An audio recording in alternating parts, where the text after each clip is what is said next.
আমার নাম ইসমাইল। আমি একজন প্রবাসী। ছোটবেলা থেকেই দারিদ্র্য আমার নিত্যসঙ্গী ছিল। আমরা ছিলাম ৮ ভাইবোন, আর আমার আব্বা একজন সাধারণ কৃষক। সংসারের অবস্থা এমন ছিল যে সকালে কি খাবো, দুপুরে কি খাবো সেটা পর্যন্ত নিশ্চিত ছিল না। ছোট থেকেই বুঝে গিয়েছিলাম এই জীবন থেকে বেরোতে হলে আমাকে কিছু একটা বড় করতে হবে। সেই স্বপ্নটাই আমাকে একদিন প্রবাসের পথে ঠেলে দেয়। মাত্র ১৭ বছর বয়সে অনেক কষ্টে কিছু টাকা জোগাড় করে ঋণ নিয়ে আমি পাড়ি জমাই বিদেশে। প্রথম প্রথম সবকিছু খুব কঠিন লাগত। নতুন দেশ, নতুন মানুষ, ভাষা না জানা, সব মিলিয়ে এক অদ্ভুত ভয় আর অনিশ্চয়তার মধ্যে দিন কাটত। কিন্তু নিজের কথা ভেবে নয়, পরিবারের কথা ভেবে আমি সব সহ্য করতাম। দিন রাত কাজ করতাম, কখনো ১৪ ঘন্টা, কখনো তারও বেশি। নিজের খাওয়া দাওয়ার দিকেও খুব একটা খেয়াল রাখতাম না, শুধু যেন বাড়িতে টাকা পাঠাতে পারি। ২ বছর পর যখন ঋণ শোধ হলো, তখন মনে হলো একটু স্বস্তি পেলাম। কিন্তু সেই স্বস্তি বেশি দিন টিকেনি। ৫ বছর পর যখন বাড়িতে গেলাম, তখন দেখলাম আমার পাঠানো টাকায় যে ঘর বানানো হয়েছে, সেখানে আমি বা আমার বাবা মা নয়, থাকছে আমার বড় ভাইয়েরা। আমার বাবা মা থাকছে পুরনো ভাঙা ঘরে। এই দৃশ্যটা আমার হৃদয়কে ভেঙে চুরমার করে দেয়। আমি বুঝতে পারলুম, প্রবাসে থেকে যতই কষ্ট করি, আমার মূল্য এখানে নেই। সেই দিনই সিদ্ধান্ত নিই, আমি আর কখনো এই বাড়িতে ফিরে আসব না। নিজের জন্য বাঁচব, নিজের জন্য কিছু করব। আবার ফিরে আসি প্রবাসে। কিন্তু তখন আমার জীবনে নতুন এক বিপদ নেমে আসে। যে কোম্পানিতে কাজ করতাম সেটি হঠাৎ বন্ধ হয়ে যায়। হাতে কাজ নেই, সামনে অন্ধকার ভবিষ্যৎ। ভিসার মেয়াদ শেষ হতে চলছে, নতুন কাজ পাচ্ছি না, আর দেশে ফিরে যাওয়ার মতো অবস্থাও নেই। সেই সময় এক রাতে কাজের সাইট থেকে ফেরার পথে আমি এক অদ্ভুত ঘটনার মুখোমুখি হই। রাস্তার পাশে দেখি এক মেয়ে বসে আছে। তার শরীরে আঘাতের চিহ্ন, মুখে কষ্টের ছাপ। আমি প্রথমে ভেবেছিলাম সে হয়তো কোনো বিপদে পড়েছে। কাছে গিয়ে জিজ্ঞেস করলাম, আপনার কি হয়েছে? সে অবাক হয়ে আমার দিকে তাকিয়ে বলল, আপনি কি আমাকে দেখতে পাচ্ছেন? আমি অবাক হয়ে বললাম, দেখতে না পাওয়ার কি আছে? তার চোখে তখন এক ধরনের বিস্ময় আর আশার আলো। সে বলল, তাহলে আপনি আমাকে সাহায্য করতে পারবেন? আমি তখনও বুঝতে পারিনি এই রাতটা আমার জীবনের মোড় ঘুরিয়ে দিতে চলেছে। পার্ট ২। মেয়েটার কথা শুনে আমি একটু থমকে গেলাম। তার চোখে এক অদ্ভুত আতঙ্ক ছিল, যেন সে কোনো ভয়ঙ্কর কিছুর হাত থেকে পালিয়ে এসেছে। আমি আবার জিজ্ঞেস করলাম, আপনার শরীরে এত ক্ষত কেন? কে করেছে এগুলো? সে কিছুক্ষণ চুপ করে থেকে ফিসফিস করে বলল, ও আবার আসবে, আমাকে নিয়ে যাবে। আপনি দয়া করে আমাকে বাঁচান। আমি চারপাশে তাকালাম, কোথাও কাউকে দেখছিলাম না। আমি বললাম, আপনাকে তো কেউ বেঁধে রাখেনি, আপনি নিজেই চলে যান না কেন? সে মাথা নেড়ে বলল, আপনি দেখতে পাচ্ছেন না, কিন্তু আমি বাধা। আমি এখান থেকে নড়তে পারছি না। তার কথাগুলো শুনে আমার শরীর ঠান্ডা হয়ে গেল। তবুও আমি নিজেকে সামলে বললাম, তাহলে আমি কি করতে পারি? সে একটু এগিয়ে এসে বলল, আপনি শুধু আমাকে স্পর্শ করুন, তাহলেই আমি মুক্তি পাব। আমি এক মুহূর্ত দ্বিধায় পড়ে গেলাম। মেয়েটার কথা অদ্ভুত লাগছিল, কিন্তু তার চোখের অসহায়তা আমাকে না বলতে দিল না। ধীরে ধীরে আমি তার হাত ছুঁলাম। তার শরীরটা ছিল অস্বাভাবিক ঠান্ডা, যেন বরফের মতো। কিন্তু স্পর্শ করার সঙ্গে সঙ্গেই সে হঠাৎ দাঁড়িয়ে পড়ল আর বলল, চলুন। তারপর এমনভাবে দৌড়াতে শুরু করল যে আমি প্রায় পিছিয়ে পড়ে যাচ্ছিলাম। আমি অবাক হয়ে তার পেছনে দৌড়াতে লাগলাম। এত দ্রুত কোনো মেয়েকে আমি কখনো দৌড়াতে দেখিনি। অনেকটা পথ দৌড়ানোর পর আমরা একটা নির্জন পুরনো বিল্ডিংয়ের সামনে এসে থামলাম। সে হাঁপাতে হাঁপাতে বলল, আজ রাতে আপনি আমার সঙ্গে এখানে থাকুন, তাহলে ওরা আমাকে খুঁজে পাবে না। আমি অবাক হয়ে বললাম, কি বলছেন আপনি? আমি কিভাবে আপনার সঙ্গে এখানে থাকব? সে অনুনয় করে বলল, দয়া করে আজ শুধু এই রাতটা। তার চোখে জল দেখে আমার মন নরম হয়ে গেল। আমি রাজি হয়ে গেলাম। সেই রাতেই প্রথমবার আমি বুঝতে শুরু করলাম এই মেয়েটা সাধারণ কেউ নয়। আমি কিছুটা দ্বিধা নিয়ে সেই পরিত্যক্ত বিল্ডিংয়ের ভেতরে ঢুকলাম। চারপাশটা অন্ধকার, ধুলায় ভরা, কোথাও কোথাও ইট পাথর ছড়িয়ে আছে। মনে হচ্ছিল বহু বছর ধরে এখানে কোনো মানুষ আসেনি। তবুও মেয়েটা যেন খুব স্বাভাবিকভাবেই ভেতরে ঢুকে পড়ল, যেন এই জায়গাটা তার খুব চেনা। সে একটা ড্রামের উপর গিয়ে বসল আর আমাকে ইশারা করে বলল, আপনি বসুন। আমি একটু দূরে গিয়ে বসলাম। মনটা অদ্ভুতভাবে অস্থির হয়ে উঠছিল। এতক্ষণ যা কিছু ঘটেছে সবকিছুই যেন স্বপ্নের মতো লাগছিল। আমি নিজেকে বোঝাতে চেষ্টা করছিলাম, হয়তো কোনো ভুল দেখছি, হয়তো ক্লান্তির কারণে মাথা কাজ করছে না। আমি জিজ্ঞেস করলাম, আপনার নাম কি? সে হালকা হাসল, তারপর বলল, আমার নাম বিলকিস। নামটা শুনে আমি একটু অবাক হলাম। এই যুগে এমন নাম খুব একটা শোনা যায় না। আমি বললাম, আমি ইসমাইল। সে মাথা নেড়ে বলল, জানি। আমি চমকে উঠলাম, আপনি জানেন মানে? সে একটু রহস্যময় ভঙ্গিতে হাসল, কিন্তু কোনো উত্তর দিল না। তার সেই হাসিটা আমার বুকের ভেতর কেমন যেন অদ্ভুত অনুভূতি তৈরি করল। কিছুক্ষণ চুপচাপ বসে থাকার পর সে বলল, আপনি আজ খুব ক্লান্ত, তাই না? আমি বললাম, হ্যাঁ, সারাদিন কাজ করেছি, খেতেও পারিনি ঠিকমতো। সে তখন বলল, আপনি চিন্তা করবেন না, আমি আপনার জন্য খাবার নিয়ে এসেছি। আমি অবাক হয়ে তার দিকে তাকালাম। খাবার? এখানে? সে কোনো কথাবার কথা না বলে পাশে রাখা একটা প্লেট আমার দিকে বাড়িয়ে দিল। আমি জানি না কখন বা কিভাবে সেই প্লেটটা সেখানে এলো।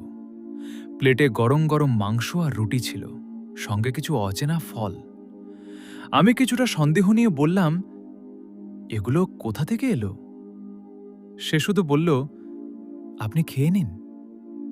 আমি তখন এতটাই ক্ষুধার্ত ছিলাম যে আর কিছু ভাবলাম না, খেতে শুরু করলাম। আশ্চর্যজনকভাবে খাবারগুলো খুবই সুস্বাদু ছিল। এমন স্বাদ আমি আগে কখনো পাইনি। খাওয়ার পর আমার শরীরটা খুব ভারী লাগতে শুরু করলো, চোখে ঘুম চলে এলো। আমি তাকে বললাম, আমি একটু শুয়ে পড়ি। সে মাথা নেড়ে বলল, হ্যাঁ, আপনি ঘুমান, আমি আছি। আমি সেই অন্ধকার পরিত্যক্ত জায়গায় শুয়ে পড়লাম। জানি না কেন, কিন্তু তার উপস্থিতিতে কোনো ভয় লাগছিল না, বরং মনে হচ্ছিল সে আমাকে কোনোভাবে রক্ষা করছে। পরদিন সকালে হঠাৎ শব্দে আমার ঘুম ভাঙল। চারপাশে মানুষের আওয়াজ, গাড়ির শব্দ। আমি উঠে বসে দেখি আমি একা, বিলকিস কোথাও নেই। কিন্তু পাশে তাকিয়ে আমি যা দেখলাম তা আমাকে আবারও অবাক করে দিল। গত রাতের সেই প্লেট, গ্লাস আর খাবারের অবশিষ্টাংশ ঠিকই পড়ে আছে। মানে সবকিছুই সত্যি ছিল। আমি তাড়াতাড়ি উঠে চারপাশে খুঁজতে লাগলাম, বিলকিস, বিলকিস! কিন্তু কোথাও তাকে পেলাম না। সেই দিনটা আমার মাথার ভেতর একটাই প্রশ্ন ঘুরছিল, এই মেয়েটা আসলে কে? আর কেন শুধু আমিই তাকে দেখতে পাচ্ছি? সেই প্রশ্নের উত্তর আমি খুব শিগগিরই পেতে যাচ্ছিলাম। সেই দিনটা পুরোটা আমার মাথায় এলোমেলো হয়েছিল। কাজেও মন বসছিল না, বারবার শুধু বিলকিসের কথাই মনে পড়ছিল। গত রাতের ঘটনাগুলো যতবার ভাবছিলাম ততবারই মনে হচ্ছিল, আমি কি সত্যি এগুলো দেখেছি নাকি সবই স্বপ্ন? রাতে খাবার খাওয়ার পর আমি একটু বাইরে বের হলাম, মাথাটা পরিষ্কার করার জন্য। চারপাশে হালকা অন্ধকার নেমেছে, বাতাসে একটা অদ্ভুত নীরবতা। আমি আমাদের বিল্ডিংয়ের পাশের সেই মাটির রাস্তার দিকে হাঁটতে লাগলাম, যেখানে মাঝে মাঝে একা দাঁড়িয়ে থাকতাম। হঠাৎ করে আমার নাকে একটা পরিচিত সুঘ্রাণ ভেসে এলো, ঠিক গত রাতের সেই গন্ধ। আমি থমকে দাঁড়ালাম, ধীরে ধীরে পিছনে ঘুরে তাকালাম, আর দেখলাম বিলকিস। সে আমার পেছনে দাঁড়িয়ে আছে, আগের দিনের মতোই, কিন্তু আজ তার চেহারায় কোনো আঘাতের চিহ্ন নেই, বরং সে আগের চেয়ে আরও বেশি সুন্দর লাগছিল। তার শরীর যেন হালকা আলো ছড়াচ্ছিল। আমি অবাক হয়ে বললাম, আপনি আপনি কোথায় ছিলেন? সে হালকা হাসল, আমি এসেছিলাম তোমার সঙ্গে দেখা করতে। আমি একটু রাগ মিশিয়ে বললাম, তাহলে আমাকে না বলে চলে গেলেন কেন? সে ধীরে ধীরে আমার কাছে এগিয়ে এসে বলল, আমার যাওয়া খুব জরুরি ছিল, কিন্তু আমি তোমাকে ভুলিনি। তার কথাগুলো শুনে আমার রাগটা যেন কোথায় মিলিয়ে গেল। আমি বললাম, আপনি ঠিক আছেন তো? আপনার শরীরের সব আঘাত সব তো চলে গেছে? সে কিছুক্ষণ চুপ করে থাকল, তারপর বলল, সবকিছু ঠিক হয়ে গেছে, তোমার জন্যই। আমি অবাক হয়ে বললাম, আমার জন্য মানে? সে আমার হাত ধরে আমাকে পাশে বসালো। তার হাতের স্পর্শটা আবারও অদ্ভুত ঠান্ডা, কিন্তু সেই ঠান্ডার মধ্যেও একটা শান্তি ছিল। সে ধীরে ধীরে বলতে শুরু করল, তুমি জানো না তুমি কি করেছ? তুমি আমাকে এমন এক জিনের হাত থেকে বাঁচিয়েছ যে আমাকে বন্দি করে রাখতে চেয়েছিল। আমি হতভম্ব হয়ে গেলাম। জিন? সে মাথা নাড়ল। হ্যাঁ, সে খুব শক্তিশালী ছিল, কালো জাদু জানত। সে আমাকে নিজের দাসী বানাতে চেয়েছিল। আমার গা শিউরে উঠল। তাহলে আপনি? সে আমার দিকে তাকিয়ে বলল, আমি মানুষ নই ইসমাইল। আমার বুকের ভেতর ধক করে উঠল। আমি কিছুক্ষণ চুপ করে থাকলাম, তারপর কাঁপা গলায় বললাম, তাহলে আপনি কে? সে ধীরে ধীরে বলল, আমি একজন জিন। আমার চারপাশে সব কিছু যেন থেমে গেল। মাথার ভেতর ঝড় বয়ে যাচ্ছে। আমি বিশ্বাস করতে পারছিলাম না, আবার না করতেও পারছিলাম না। সে আমার দিকে তাকিয়ে বলল, ভয় পেও না, আমি খারাপ নই। আমি তোমার কোনো ক্ষতি করব না, বরং তুমি আমার উপকার করেছ। আমি কিছুটা নিজেকে সামলে বললাম, তাহলে শুধু আমিই আপনাকে দেখতে পাই কেন? সে মৃদু হাসল, কারণ তোমার মধ্যে কিছু বিশেষ আছে, সব মানুষ আমাদের দেখতে পারে না। ঠিক সেই মুহূর্তে আমাদের পাশ দিয়ে আমার এক রুমমেট হেঁটে যাচ্ছিল। সে আমাকে দেখে বলল, তুই একা একা একা কার সাথে কথা বলছিস? আমি অবাক হয়ে পাশে তাকালাম। বিলকিস নেই। আমি হকচকিয়ে গেলাম। এই তো, এখানেই তো ছিল। সে হেসে বলল, তোর মাথা খারাপ হয়ে গেছে নাকি? আমি কিছু বলতে পারলাম না, শুধু চুপচাপ দাঁড়িয়ে রইলাম। কিছুক্ষণ পর আবার হালকা একটা বাতাস বইল, আর আমি শুনতে পেলাম বিলকিসের কণ্ঠ, আমি এখানেই আছি, তুমি ভয় পেও না। সেই মুহূর্তে আমি বুঝলাম আমার জীবন আর কখনো আগের মতো থাকবে না। আমি কিছুক্ষণ চুপ করে দাঁড়িয়ে রইলাম। চারপাশে কেউ নেই, কিন্তু আমি স্পষ্ট বুঝতে পারছিলাম বিলকিস আমার কাছেই আছে। তার কণ্ঠটা যেন বাতাসের সাথে মিশে আমার কানে আসছিল। আমি ধীরে ধীরে বললাম, তুমি কোথায়? হালকা একটা বাতাস বইল, তারপর আমার ডান পাশে তাকে দেখতে পেলাম। আগের মতোই শান্ত, মায়াবী মুখ। সে বলল, আমি সব সময় তোমার কাছেই থাকি, শুধু সবাই আমাকে দেখতে পায় না। আমি গভীর শ্বাস নিলাম। ভয়ের জায়গাটা ধীরে ধীরে কৌতূহলে বদলে যাচ্ছিল। আমি বললাম, তুমি বলছিলে তুমি আমাকে সাহায্য করবে? সে মাথা নাড়ল। হ্যাঁ, তুমি এখন বিপদে আছো, তোমার কাজ নেই, ভিসার মেয়াদ শেষ হয়ে যাচ্ছে। আমি চাইলে তোমার সব সমস্যা দূর করতে পারি। আমি কিছুক্ষণ চুপ করে রইলাম, তারপর বললাম, তুমি কিভাবে করবে? সে একটু হাসল। আমাদের জন্য এসব কঠিন কিছু না, তুমি শুধু বিশ্বাস রাখো। আমি তখনও পুরোপুরি বিশ্বাস করতে পারছিলাম না, কিন্তু আমার অবস্থাও এমন ছিল যে বিশ্বাস না করে উপায় নেই। আমি বললাম, আমি শুধু আমার জন্য না, আমার সাথে যারা থাকে ওদের জন্যও কিছু করতে পারবে? সে অবাক হয়ে আমার দিকে তাকালো।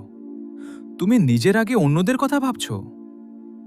আমি মাথা নিচু করে বললাম, ওরাও আমার মতোই প্রবাসী, সবারই পরিবার আছে। বিলকিস কিছুক্ষণ আমার দিকে তাকিয়ে রইল, তারপর ধীরে ধীরে বলল, তুমি সত্যিই আলাদা ইসমাইল। ঠিক আছে, আমি চেষ্টা করব। তার কথাগুলো শুনে আমার বুকের ভেতর এক ধরনের আশা জাগল। অনেকদিন পর মনে হলো হয়তো সব ঠিক হয়ে যাবে। সেদিন রাতে সে আমাকে একটা প্যাকেট দিল, বলল, এটা তুমি বাসায় গিয়ে খুলবে। আমি প্যাকেটটা নিয়ে বাড়িতে ফিরে এলাম। রুমে ঢুকেই সবাই জিজ্ঞেস করতে লাগলো, কি রে, কোথা থেকে আসলি? আমি কোনোভাবে এড়িয়ে গেলাম। তারপর নিজের খাটে বসে প্যাকেটটা খুললাম। ভেতরে যা দেখলাম তাতে আমি অবাক হয়ে গেলাম। একটা খুব সুন্দর জুব্বা, পায়জামা আর একটা আতর। আতরের গন্ধ এতই চমৎকার ছিল যে পুরো রুম ভরে গেল।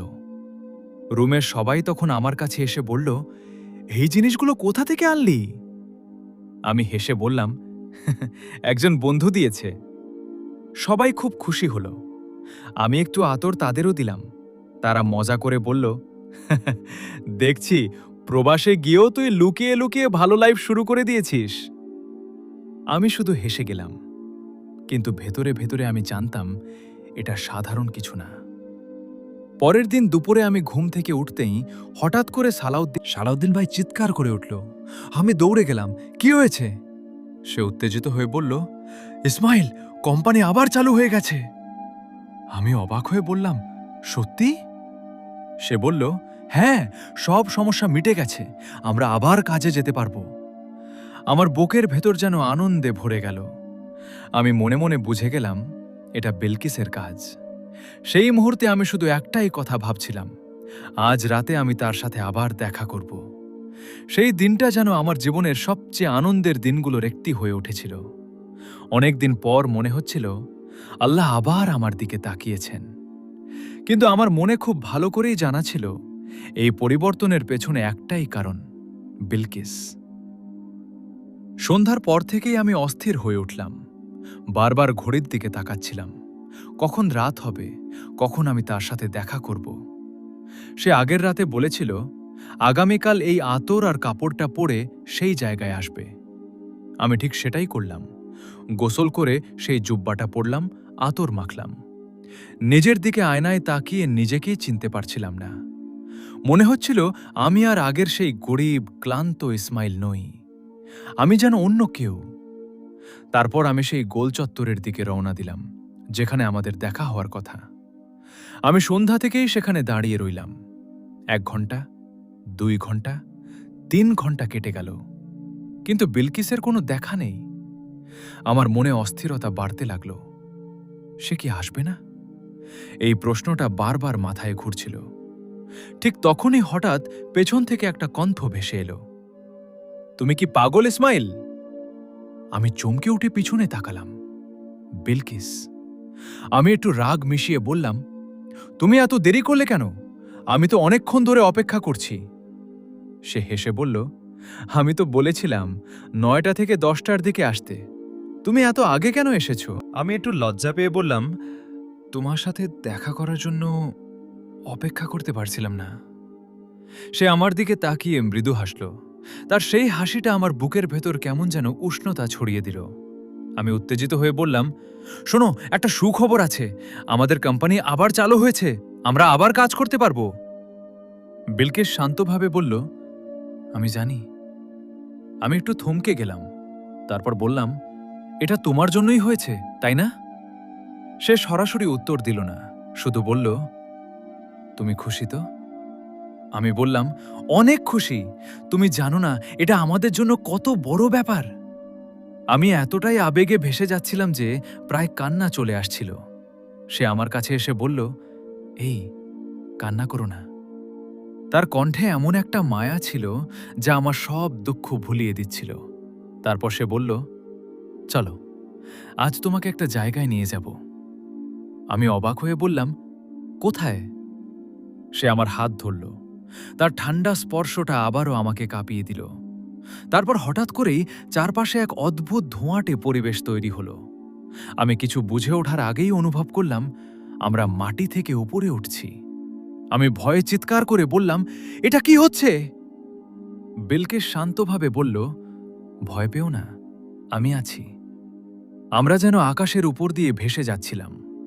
নিচে শহরের আলো ছোট ছোট বিন্দুর মতো লাগছিল। আমার জীবনে এমন অভিজ্ঞতা কখনো হয়নি। কিছুক্ষণ পর আমরা একটা বিশাল বাগানের মধ্যে নেমে এলাম। চারদিকে সবুজ ঘাস, বড় বড় গাছ, ফুলের গন্ধে ভরা বাতাস, মাঝখানে পুকুর আর পাথরের তৈরি সুন্দর রাস্তা। আমি অবাক হয়ে চারপাশে তাকিয়ে বললাম, এটা কোথায়? বিলকিস বলল, এটা আমাদের জগৎ, আমাদের জগৎ, আমাদের জায়গা। আমার শরীর দিয়ে শিহরণ বয়ে গেল। আমি বুঝতে পারলাম আমি এমন এক জগতে এসে পড়েছি যা মানুষের নয়। আমি চারপাশে তাকিয়ে যেন বিশ্বাসই করতে পারছিলাম না আমি কোথায় দাঁড়িয়ে আছি। এই জায়গাটা পৃথিবীর কোনো জায়গার মতো না। বাতাসটা অন্যরকম, গাছগুলো অন্যরকম, এমনকি আলোটাও অন্যরকম লাগছিল। সবকিছু যেন স্বপ্নের মতো সুন্দর। আমি ধীরে ধীরে বললাম, এটা সত্যি? বিলকিস আমার পাশে দাঁড়িয়ে বলল, হ্যাঁ, এটা সত্যি। এটা আমাদের জগতের একটা অংশ। এখানে শুধু আমরা আসতে পারি। আমি হাঁটতে হাঁটতে চারপাশটা দেখছিলাম।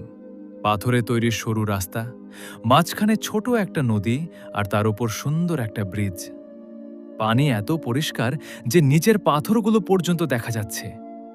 গাছগুলোতে অদ্ভুত ধরনের ফল ঝুলছে, যেগুলো আমি আগে কখনো দেখিনি। আমি বললাম, এগুলো সব কি তোমরাই বানিয়েছ? সে মাথা নেড়ে বলল, হ্যাঁ, আমাদের জাতি অনেক কিছু করতে পারে যা তোমাদের কাছে অসম্ভব মনে হয়। আমি একটু থেমে বললাম, তাহলে তুমি আমাকে এখানে কেন নিয়ে এলে? সে আমার দিকে তাকিয়ে কিছুক্ষণ চুপ করে থাকল। তারপর ধীরে বলল, কারণ তুমি আলাদা। তুমি আমার জীবন বাঁচিয়েছ, আর আমি তোমাকে বিশ্বাস করি। তার কথাগুলো শুনে আমার বুকের ভেতর কেমন যেন হয়ে গেল। আমি বুঝতে পারছিলাম না এটা শুধু কৃতজ্ঞতা নাকি এর মধ্যে অন্য কিছু আছে। আমরা একটা বড় গাছের নিচে গিয়ে বসলাম। হালকা বাতাস বইছিল, ফুলের গন্ধে চারপাশ ভরেছিল। এমন শান্তি আমি জীবনে কখনো অনুভব করিনি। হঠাৎ বিলকিস বলল, তুমি কি কখনো ভেবেছ তোমার জীবন এত কষ্টের কেন? আমি একটু চুপ করে রইলাম।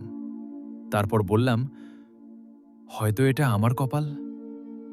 সে মাথা নেড়ে বলল, না, সবকিছু কপাল না।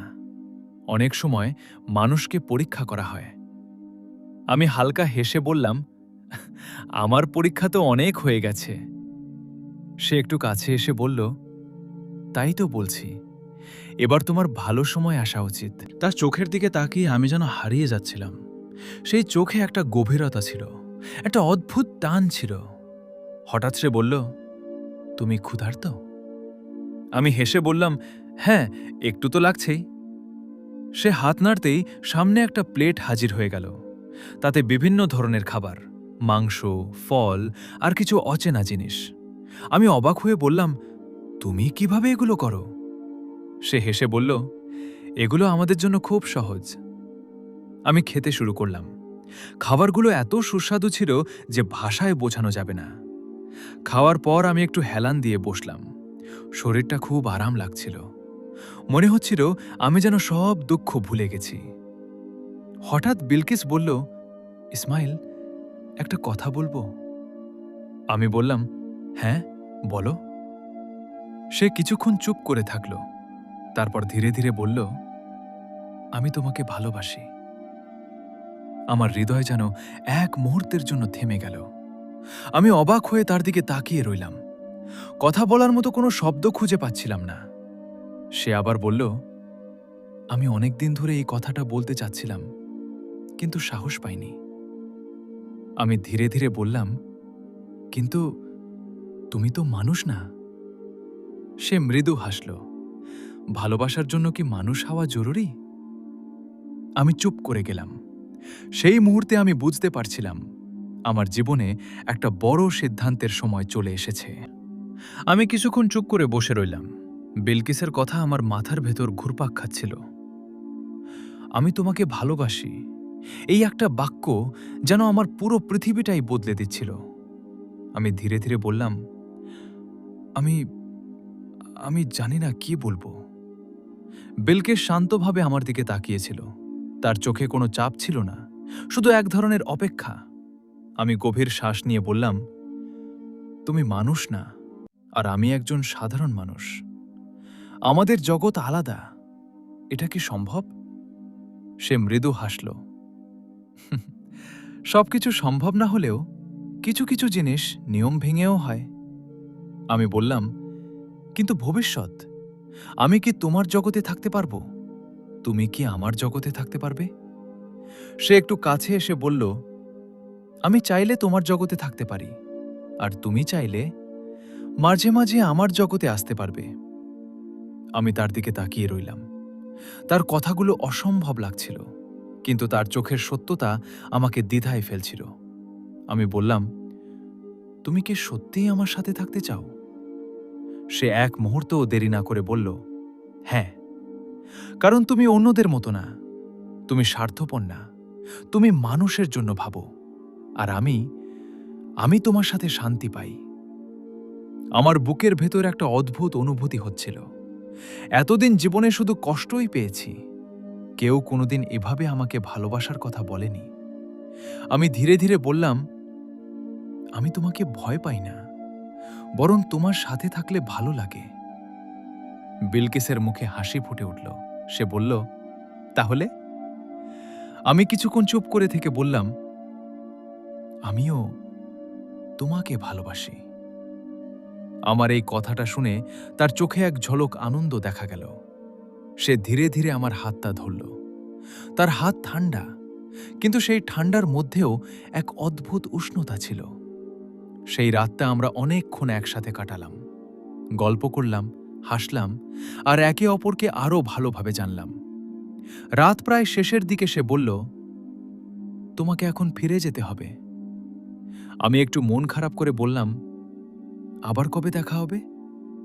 সে বলল, যখনই তুমি আমাকে মনে করবে আমি চলে আসব। তারপর সে আবার আমার হাত ধরল। চারপাশে সেই ধোঁয়াটে পরিবেশ তৈরি হলো। এক মুহূর্তের মধ্যে আমি আবার আমার সেই পরিচিত জায়গায় ফিরে এলাম। চারপাশে সবকিছু আগের মতোই, কিন্তু আমার ভেতরটা আর আগের মতো নেই। আমি জানতাম আমি এখন একা না, আমার জীবনে এখন একজন আছে, যে মানুষ না, কিন্তু তবুও আমার সবচেয়ে কাছের মানুষ। সেই দিন থেকেই আমাদের নতুন এক সম্পর্কের শুরু হলো। সেই রাতের পর থেকে আমার জীবন পুরোপুরি বদলে যেতে শুরু করলো। আগের মতো আর একা লাগতো না। কাজের ফাঁকে, রাতের নীরবতায় কিংবা মন খারাপের মুহূর্তে বিলকিস যেন সবসময় আমার পাশে থাকত। আমাদের কোম্পানির কাজ আবার পুরোপুরি শুরু হয়ে গেল। সবাই খুব খুশি। সালাউদ্দিন ভাই, মিলন ভাই, সবুজ ভাই সবাই নতুন করে স্বপ্ন দেখতে শুরু করল। তারা প্রায়ই বলতো, ইসমাইল, তুই যেদিন বলেছিলি সব ঠিক হয়ে যাবে, সেদিন থেকেই যেন ভাগ্য ঘুরে গেছে। আমি শুধু মুচকি হাসতাম। কাউকে তো আর সত্যিটা বলা যায় না। এক রাতে কাজ শেষ করে আমি বিলকিসের সাথে দেখা করতে গেলাম। সে আগের মতোই সেই গোল চত্বরে দাঁড়িয়েছিল। আজ তাকে অন্যরকম লাগছিল। কালো বোরকার মধ্যে তার মুখটা আরও বেশি মায়াবী লাগছিল। আমি কাছে যেতেই সে বলল, আজ তোমাকে খুব ক্লান্ত লাগছে। আমি দীর্ঘশ্বাস ফেলে বললাম, কাজ অনেক ছিল, তবে এখন আর আগের মতো কষ্ট লাগে না। সে হেসে বলল, কারণ এখন তুমি একা না। আমি তার পাশে বসে বললাম, তুমি জানো, আমি কখনো ভাবিনি আমার জীবনে এমন কিছু হবে। সে ধীরে ধীরে বলল, আমিও ভাবিনি। মানুষের প্রতি আমার বিশ্বাস অনেক আগেই শেষ হয়ে গিয়েছিল। আমি অবাক হয়ে বললাম, কেন? সে কিছুক্ষণ চুপ করে থেকে বলল, অনেক মানুষ আমাদের ব্যবহার করতে চায়, কেউ শক্তির জন্য, কেউ লোভের জন্য, কিন্তু তুমি প্রথম মানুষ যে কোনো স্বার্থ ছাড়া আমাকে সাহায্য করেছ। আমি বললাম, কারণ তখন আমি শুধু একজন অসহায় মেয়েকে দেখেছিলাম। বিলকিস আমার দিকে তাকিয়ে মৃদু হেসে বলল, সেই কারণেই আমি তোমাকে ভালোবেসেছি। তার কথাগুলো শুনে আমার বুকের ভেতর কেমন যেন শান্তি নেমে এলো। হঠাৎ সে বলল, ইসমাইল, তুমি কি কখনো তোমার পরিবারকে আবার একসাথে দেখতে চেয়েছ? আমি কিছুক্ষণ চুপ করে রইলাম। তারপর বললাম, চেয়েছি, কিন্তু সেটা আর সম্ভব না। সে বলল, সবকিছু অসম্ভব না। আমি তিক্ত হেসে বললাম, তুমি জানো না তারা আমার সাথে কি করেছে। আমার পাঠানো টাকা দিয়ে তারা নিজেরা সুখে আছে, আর আমার মা এখনো কষ্টে থাকে। বিলকিসের চোখে তখন রাগের ছাপ দেখা গেল। সে বলল, লোভ মানুষকে অন্ধ করে দেয়। আমি মাথা নিচু করে বললাম, আমি শুধু চাই আমার মা আর ছোট বোন ভালো থাকুক। সে কিছুক্ষণ চুপ করে থেকে বলল, তোমার বোনের বিয়ে কবে? আমি অবাক হয়ে তাকালাম। তুমি জানো? সে হালকা হাসল। আমি তোমার অনেক কিছুই জানি। আমি দীর্ঘশ্বাস ফেলে বললাম, বিয়ে ঠিক হয়েছে, কিন্তু টাকার জন্য বাড়িতে অনেক সমস্যা চলছে। বিলকিস ধীরে ধীরে নিজের হাতের আঙুল থেকে একটা আংটি খুলে আমার হাতে দিল। আমি অবাক হয়ে বললাম, এটা কি? সে বলল, এটা তোমার বোনের জন্য, আর এই চেইনটা তোমার মায়ের জন্য। আমি হতভম্ব হয়ে বললাম, না না, এগুলো এত দামি, আমি নিতে পারবো না। সে আমার হাত চেপে ধরে বলল, এগুলো আমার কাছে কিছুই না, কিন্তু তোমার পরিবারের জন্য অনেক কিছু। আমি চুপ করে গেলাম। সেই মুহূর্তে আমি বুঝলাম, বিলকিস শুধু আমাকে ভালোবাসে না, সে আমার সব কষ্ট নিজের মতো করে অনুভব করে। আর সেই অনুভূতিটাই ধীরে ধীরে আমাদের সম্পর্ককে আরও গভীর করে তুলছিল। পরদিন সকালে আমি অনেকক্ষণ ধরে সেই আংটি আর চেনটার দিকে তাকিয়েছিলাম। জিনিসগুলো এত সুন্দর আর ঝকঝকে ছিল যে বুঝতেই পারছিলাম না এগুলোর দাম কত হতে পারে। আমার ভেতরে একদিকে আনন্দ হচ্ছিল, অন্যদিকে অদ্ভুত একটা ভয় কাজ করছিল। আমি মনে মনে ভাবছিলাম, আমি কি ঠিক করছি? একজন জিনের দেওয়া জিনিস নিজের পরিবারের জন্য নিয়ে যাচ্ছি। কিন্তু তারপরই মায়ের মুখটা মনে পড়ল, ছোট বোনের কান্না ভেজা কণ্ঠ মনে পড়ল।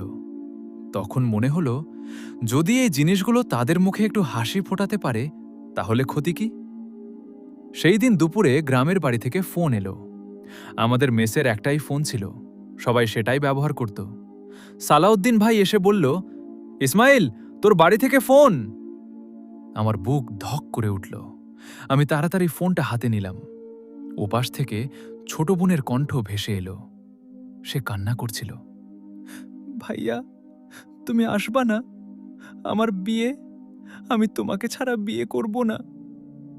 তার কান্না শুনে আমার বুকটা মোচড় দিয়ে উঠল। আমি নিজেকে সামলে বললাম, কাঁদিস না পাগলি, আমি তোকে ছাড়া থাকি কেমনে? পরদিন সকালে আমি অনেকক্ষণ ধরে সেই আংটি আর চেইনটার দিকে তাকিয়েছিলাম। জিনিসগুলো এত সুন্দর আর ঝকঝকে ছিল যে বুঝতেই পারছিলাম না এগুলোর দাম কত হতে পারে। আমার ভেতরে একদিকে আনন্দ হচ্ছিল, অন্যদিকে অদ্ভুত একটা ভয় কাজ করছিল। আমি মনে মনে ভাবছিলাম, আমি কি ঠিক করছি? একজন জিনের দেওয়া জিনিস নিজের পরিবারের জন্য নিয়ে যাচ্ছি। কিন্তু তারপরই মায়ের মুখটা মনে পড়ল, ছোট বোনের কান্না ভেজা কণ্ঠ মনে পড়ল। তখন মনে হলো, যদি এই জিনিসগুলো তাদের মুখে একটু হাসি ফোটাতে পারে, তাহলে ক্ষতি কি? সেই দিন দুপুরে গ্রামের বাড়ি থেকে ফোন এলো। আমাদের মেসের একটাই ফোন ছিল, সবাই সেটাই ব্যবহার করত। সালাউদ্দিন ভাই এসে বলল, ইসমাইল, তোর বাড়ি থেকে ফোন। আমার বুক ধক করে উঠল। আমি তাড়াতাড়ি ফোনটা হাতে নিলাম। ওপাশ থেকে ছোট বোনের কণ্ঠ ভেসে এলো। সে কান্না করছিল, ভাইয়া, তুমি আসবা না? আমার বিয়ে, আমি তোমাকে ছাড়া বিয়ে করব না। তার কান্না শুনে আমার বুকটা মোচড় দিয়ে উঠল। আমি নিজেকে সামলে বললাম, কাঁদিস না পাগলি, আমি তোকে ছাড়া থাকি কেমনে? সে বলল, বাড়িতে অনেক ঝামেলা হচ্ছে ভাইয়া। জামাইপক্ষ এটা চাইতেছে, ওটা চাইতেছে। আমি কিছুক্ষণ চুপ করে রইলাম। তারপর বললাম, শোন, আমি তোকে কিছু জিনিস পাঠাবো, আর কাউকে কিছু বলবি না। ঠিক তখনই হঠাৎ আমার রুমের এক কোণে হালকা আলো দেখা দিল। আমি তাকিয়ে দেখি, বিলকিস। সে ধীরে ধীরে আমার দিকে এগিয়ে এলো। তারপর বলল, তোমার বোনকে ভিডিও কলে দেখাও। আমি একটু দ্বিধায় পড়লাম, কিন্তু তারপর ফোনটা ক্যামেরায় দিলাম। আমার বোন প্রথমে বিলকিসকে দেখে ভয় পেয়ে গেল। ভাইয়া, এই আপু কে? আমি ধীরে ধীরে বললাম, ভয় পাস না, উনি আমার খুব কাছের একজন। বিলকিস তখন খুব কোমল কণ্ঠে বলল, তুমি কাঁদবে না, তোমার বিয়েতে কোনো সমস্যা হবে না। আমার বোন অবাক হয়ে তার দিকে তাকিয়ে রইল। তারপর বিলকিস নিজের গলার চেইনটা খুলে আমার হাতে দিল, আর সেই আংটিটা দেখিয়ে বলল, এগুলো তোমার বোনের জন্য। আমি হতবাক হয়ে বললাম, বিলকিস। সে আমাকে থামিয়ে দিল। চুপ। আজ তোমার বোনের মুখে হাসি ফোটানো দরকার। আমার বোন কাঁপা গলায় বলল, আপু, আপনি কে? বিলকিস একটু হেসে বলল, আমি তোমার ভাইয়ার খুব আপন একজন। তার কণ্ঠে এমন একটা মায়া ছিল যে আমার বোনের ভয় ধীরে ধীরে কেটে গেল। কিছুক্ষণ পর কলটা কেটে গেল। আমি চুপচাপ দাঁড়িয়েছিলাম। তারপর ধীরে ধীরে বললাম, তুমি আমার জন্য এত কিছু কেন করছো? বিলকিস আমার দিকে তাকিয়ে বলল, কারণ তুমি আমার জীবনে প্রথম মানুষ যে আমাকে মানুষ হিসেবে দেখেছে, কোনো শক্তি বা ভয়ের বস্তু হিসেবে না। তার কথাগুলো শুনে আমার চোখ ভিজে উঠল। আমি বুঝতে পারছিলাম এই সম্পর্কটা আর সাধারণ কোনো সম্পর্ক নেই। এটা এমন এক বন্ধন যেটা হয়তো পৃথিবীর কোনো নিয়ম মানে না, কিন্তু হৃদয় মানে। দিনগুলো ধীরে ধীরে বদলাতে শুরু করল। আগের সেই কষ্ট, হতাশা আর একাকিত্বের জায়গায় এখন একটা অদ্ভুত শান্তি চলে এসেছিল। কাজের চাপ এখনো ছিল, কিন্তু এখন আর সেটা আমাকে ভেঙে ফেলতে পারত না। কারণ আমি জানতাম রাত নামলেই কেউ একজন আমার জন্য অপেক্ষা করে। বিলকিস প্রায় প্রতিদিনই আমার সাথে দেখা করত। কখনো সেই গোলচত্বরে, কখনো মরুভূমির পাশে, আবার কখনো সেই রহস্যময় বাগানে। এক রাতে আমি তাকে জিজ্ঞেস করলাম, তোমাদের জগতে কি সবাই তোমার মতো? সে হালকা হেসে বলল, না, সবাই একরকম না। যেমন তোমাদের মানুষের মধ্যে ভালো খারাপ আছে, আমাদের মধ্যেও আছে। আমি বললাম, তাহলে তোমার পরিবার, তারা কি জানে তুমি আমার সাথে দেখা করো? বিলকিস কিছুক্ষণ চুপ করে থাকল। তারপর বলল, জানে। আমি একটু অবাক হয়ে বললাম, তারা কিছু বলে না? সে দীর্ঘশ্বাস ফেলে বলল, সবাই এটা মেনে নেয়নি। আমার বুকটা হালকা কেঁপে উঠল। মানে?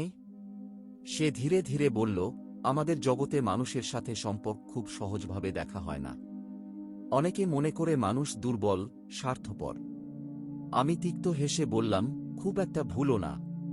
সে সঙ্গে সঙ্গে বলল, না, অন্তত তুমি তেমন না। আমি কিছুক্ষণ চুপ করে থাকলাম। তারপর বললাম, তাহলে তোমার পরিবার কি আমাকে ঘৃণা করে? বিলকিস মাথা নাড়ল। সবাই না, কিন্তু কিছু কিছু জিন আছে যারা চায় না আমি তোমার সাথে থাকি। আমার ভেতরে হঠাৎ একটা অজানা ভয় কাজ করতে শুরু করল। তারা কি আমাদের ক্ষতি করতে পারে?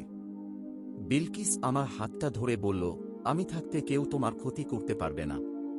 তার কথায় আমি কিছুটা শান্ত হলাম, কিন্তু তারপরও মনে হচ্ছিল সামনে হয়তো বড় কোনো ঝড় অপেক্ষা করছে। সেই রাতেই বিলকিস আমাকে প্রথমবার তার জগতের আরও গভীরে নিয়ে গেল। আমরা সেই বাগান পেরিয়ে একটা বিশাল সাদা প্রাসাদের সামনে এসে দাঁড়ালাম। প্রাসাদটা এত বড় আর সুন্দর ছিল যে আমি চোখ ফেরাতে পারছিলাম না। দেয়ালে অদ্ভুত নকশা, চারপাশে নীল আলো আর বাতাসে আতরের গন্ধ। আমি অবাক হয়ে বললাম, এটা কার বাড়ি? বিলকিস শান্তভাবে বলল, এটা আমার বাড়ি। আমি হতভম্ব হয়ে তার দিকে তাকালাম। তুমি এখানে থাকো? সে হেসে বলল, হ্যাঁ, আজ তোমাকে আমার জগৎটা দেখাতে চেয়েছি। আমরা ভেতরে ঢুকতেই দেখলাম চারপাশে অনেক অদ্ভুত সুন্দর মানুষ হাঁটছে, কিন্তু তাদের চোখে একটা অন্যরকম দৃষ্টি ছিল। তারা সবাই আমার দিকে তাকিয়ে আছে। আমি ধীরে ধীরে বললাম, ওরা কি জানে আমি মানুষ? বিলকিস মাথা নাড়ল, হ্যাঁ। আমি বুঝতে পারছিলাম সবাই আমাকে ভালোভাবে নিচ্ছে না। কিছু কিছু দৃষ্টি ছিল ঠান্ডা, তীক্ষ্ণ। ঠিক তখনই সামনে থেকে একজন লম্বা, গম্ভীর চেহারার লোক এগিয়ে এলো। তার চোখ দুটো অস্বাভাবিক উজ্জ্বল। সে বিলকিসের দিকে তাকিয়ে কঠিন গলায় বলল, এই মানুষটাই তাহলে ইসমাইল? আমার বুক ধক করে উঠল। বিলকিস শান্তভাবে বলল, হ্যাঁ। লোকটা ধীরে ধীরে আমার সামনে এসে দাঁড়াল। তারপর গভীর চোখে আমার দিকে তাকিয়ে বলল, তুমি কি জানো তুমি কত বড় বিপদের মধ্যে পা দিয়েছ? দিনগুলো ধীরে ধীরে বদলাতে শুরু করল। আগের সেই কষ্ট, হতাশা আর একাকিত্বের জায়গায় এখন একটা অদ্ভুত শান্তি চলে এসেছিল। কাজের চাপ এখনো ছিল, কিন্তু এখন আর সেটা আমাকে ভেঙে ফেলতে পারত না। কারণ আমি জানতাম রাত নামলেই কেউ একজন আমার জন্য অপেক্ষা করে। বিলকিস প্রায় প্রতিদিনই আমার সাথে দেখা করত। কখনো সেই গোলচত্বরে, কখনো মরুভূমির পাশে, আবার কখনো সেই রহস্যময় বাগানে। এক রাতে আমি তাকে জিজ্ঞেস করলাম, তোমাদের জগতে কি সবাই তোমার মতো? সে হালকা হেসে বলল, না, সবাই একরকম না। যেমন তোমাদের মানুষের মধ্যে ভালো খারাপ আছে, আমাদের মধ্যেও আছে। আমি বললাম, তাহলে তোমার পরিবার, তারা কি জানে তুমি আমার সাথে দেখা করো? বিলকিস কিছুক্ষণ চুপ করে থাকল। তারপর বলল, জানে। আমি একটু অবাক হয়ে বললাম, তারা কিছু বলে না? সে দীর্ঘশ্বাস ফেলে বলল, সবাই এটা মেনে নেয়নি। আমার বুকটা হালকা কেঁপে উঠল। মানে? সে ধীরে ধীরে বলল, আমাদের জগতে মানুষের সাথে সম্পর্ক খুব সহজভাবে দেখা হয় না। অনেকে মনে করে মানুষ দুর্বল, স্বার্থপর। আমি তিক্ত হেসে বললাম, খুব একটা ভুলও না। সে সঙ্গে সঙ্গে বলল, না, অন্তত তুমি তেমন না। আমি কিছুক্ষণ চুপ করে থাকলাম।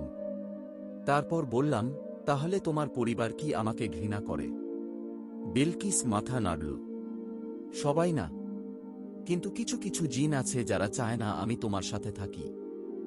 আমার ভেতরে হঠাৎ একটা অজানা ভয় কাজ করতে শুরু করল। তারা কি আমাদের ক্ষতি করতে পারে?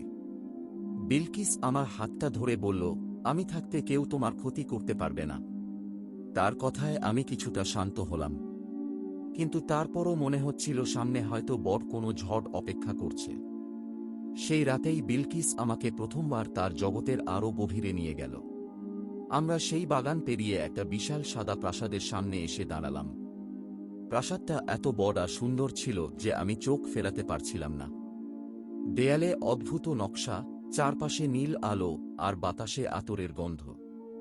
আমি অবাক হয়ে বললাম, এটা কার বাড়ি? বিলকিস শান্তভাবে বলল, এটা আমার বাড়ি। আমি হতভম্ব হয়ে তার দিকে তাকালাম। তুমি এখানে থাকো? সে হেসে বলল, হ্যাঁ, আজ তোমাকে আমার জগৎটা দেখাতে চেয়েছি। আমরা ভেতরে ঢুকতেই দেখলাম চারপাশে অনেক অদ্ভুত সুন্দর মানুষ হাঁটছে, কিন্তু তাদের চোখে একটা অন্যরকম দৃষ্টি ছিল। তারা সবাই আমার দিকে তাকিয়ে আছে।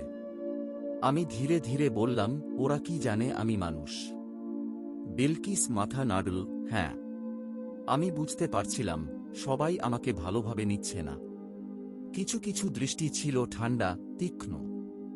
ঠিক তখনই সামনে থেকে একজন লম্বা, গম্ভীর চেহারার লোক এগিয়ে এলো। তার চোখ দুটো অস্বাভাবিক উজ্জ্বল। সে বিলকিসের দিকে তাকিয়ে কঠিন গলায় বলল, এই মানুষটাই তাহলে ইসমাইল? আমার বুক ধক করে উঠল। বিলকিস শান্তভাবে বলল, হ্যাঁ। লোকটা ধীরে ধীরে আমার সামনে এসে দাঁড়াল। তারপর গভীর চোখে আমার দিকে তাকিয়ে বলল, তুমি কি জানো তুমি কত বড় বিপদের মধ্যে পা দিয়েছ? বৃদ্ধ লোকটার কথাটা শুনে আমার বুকের ভেতর হঠাৎ চাপা একটা ভয় কাজ করতে শুরু করল। তার কণ্ঠে কোনো রাগ ছিল না, কিন্তু এমন এক গভীরতা ছিল যা আমাকে ভিতর থেকে কাঁপিয়ে দিচ্ছিল। আমি কিছুক্ষণ চুপ করে রইলাম। তারপর ধীরে ধীরে বললাম, আমি জানি না ভবিষ্যতে কি হবে, কিন্তু আমি বিলকিসকে কষ্ট দিতে চাই না। বিলকিস আমার দিকে তাকিয়ে রইল। তার চোখে তখন এক অদ্ভুত আবেগ। বৃদ্ধ লোকটা, যাকে সবাই সম্মান করছিল, ধীরে ধীরে একটা পাথরের আসনে বসলেন। তারপর বললেন, ভালোবাসা শুধু অনুভূতি না ইসমাইল। ভালোবাসা মানে দায়িত্ব, ত্যাগ, আর অনেক সময় যুদ্ধ। আমি চুপচাপ শুনছিলাম। তিনি আবার বললেন, তুমি মানুষ, তোমার জীবন সীমিত, কিন্তু আমরা ভিন্ন। আমি বললাম, আমি সেটা জানি। তিনি মাথা নেড়ে বললেন, না, তুমি পুরোটা জানো না। চারপাশের বাতাস যেন আরও ঠান্ডা হয়ে উঠল। তিনি বললেন, যদি একজন জিন সত্যিকারের ভালোবাসায় কোনো মানুষকে নিজের জীবনের অংশ বানায়, তাহলে সেই মানুষের জীবন আর সাধারণ থাকে না। আমার বুক ধক করে উঠল। মানে? তিনি গভীর গলায় বললেন, তোমাকে অনেক কিছুর মুখোমুখি হতে হবে, শুধু মানুষের না, অদৃশ্য জগতেরও। আমি একবার বিলকিসের দিকে তাকালাম। সে চুপচাপ দাঁড়িয়েছিল।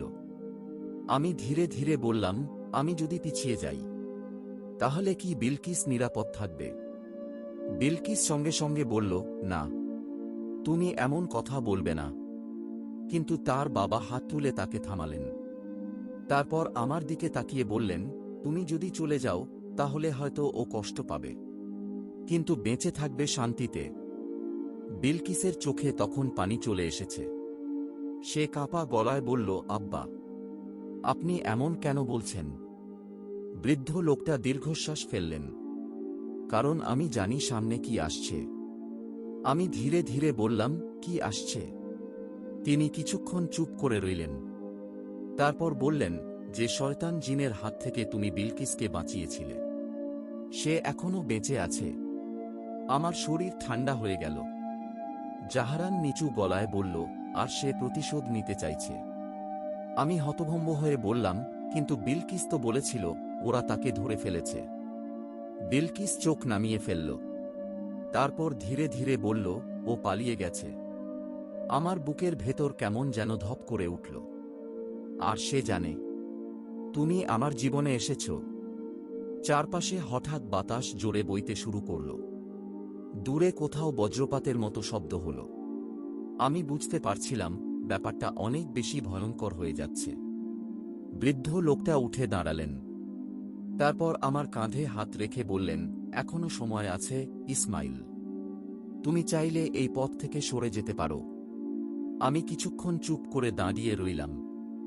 তারপর ধীরে ধীরে বিলকিসের দিকে তাকালাম। তার চোখে তখন শুধু একটাই জিনিস ছিল, ভয়। আমার জন্য ভয়। সেই মুহূর্তে আমি বুঝলাম, আমি যদি চলে যাই তাহলে হয়তো আমি নিরাপদ থাকব, কিন্তু বিলকিস একা হয়ে যাবে।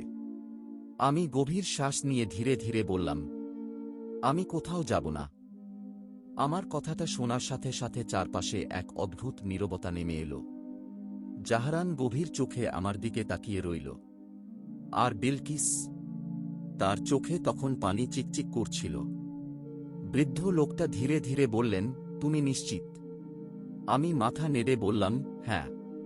আমি বিলকিসকে একা ছেড়ে যেতে পারব না। বিলকিস হঠাৎ এগিয়ে এসে আমার হাত শক্ত করে ধরে ফেলল। তার ঠান্ডা হাতটা কাঁপছিল। সে নিচু গলায় বলল, তুমি জানো না তুমি কি বলছ? আমি হালকা হেসে বললাম, হয়তো জানি না, কিন্তু একটা জিনিস জানি, আমি তোমাকে কষ্টে রেখে যেতে পারব না। তার চোখ বেয়ে তখন ধীরে ধীরে পানি গড়িয়ে পড়ল। জাহরান দীর্ঘশ্বাস ফেলে বলল, মানুষের সবচেয়ে বড় শক্তি হচ্ছে তার হৃদয়, আর সবচেয়ে বড় দুর্বলতাও সেটাই। বৃদ্ধ লোকটা কিছুক্ষণ চুপ করে থেকে বললেন, ঠিক আছে, তাহলে তোমাকে সত্যিটা জানানো দরকার। আমার বুক ধকধক করছিল। তিনি ধীরে ধীরে বলতে শুরু করলেন, যে জিনের হাত থেকে তুমি বিলকিসকে বাঁচিয়েছিলে তার নাম আজরাক। এই নামটা উচ্চারণ করার সাথে সাথে আশেপাশের কয়েকজন জিনের মুখের ভাব বদলে গেল। বৃদ্ধ লোকটা বললেন, আজরাক সাধারণ কোনো জিন না। সে বহু বছর ধরে নিষিদ্ধ কালো জাদু ব্যবহার করছে। নিজের শক্তি বাড়ানোর জন্য সে দুর্বল জিনদের বন্দী করে রাখে। আমি অবাক হয়ে বললাম, তাহলে সে বিলকিসকে কেন চেয়েছিল? বিলকিস ধীরে ধীরে বলল, কারণ আমি আমাদের গোত্র প্রধানের মেয়ে। আমি হতভম্ব হয়ে গেলাম। বৃদ্ধ লোকটা মাথা নেড়ে বললেন, আমার শক্তির একটা অংশ ভবিষ্যতে বিলকিসের মধ্যে যাবে। আজরাক সেটা চাইছিল। আমার শরীর দিয়ে ঠান্ডা স্রোত বয়ে গেল। আর এখন? আমি জিজ্ঞেস করলাম।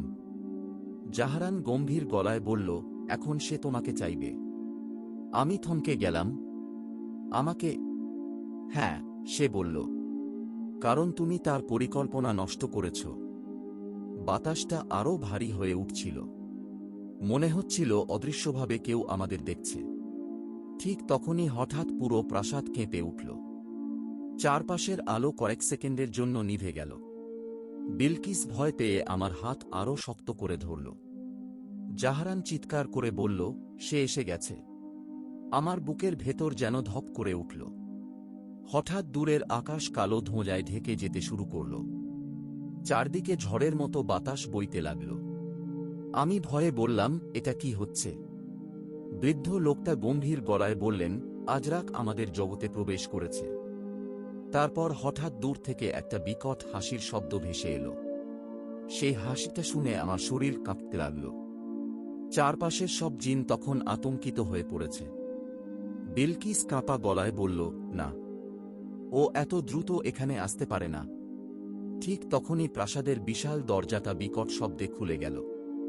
আর দরজার সামনে দাঁড়িয়ে থাকা ছায়াময় অবয়বটা দেখে আমার বুকের রক্ত যেন হিম হয়ে গেল। প্রাসাদের দরজার সামনে দাঁড়িয়ে থাকা অবয়বটা ধীরে ধীরে ভেতরে এগিয়ে এলো। চারপাশের আলো যেন তার কাছে গিয়ে নিভে যাচ্ছিল।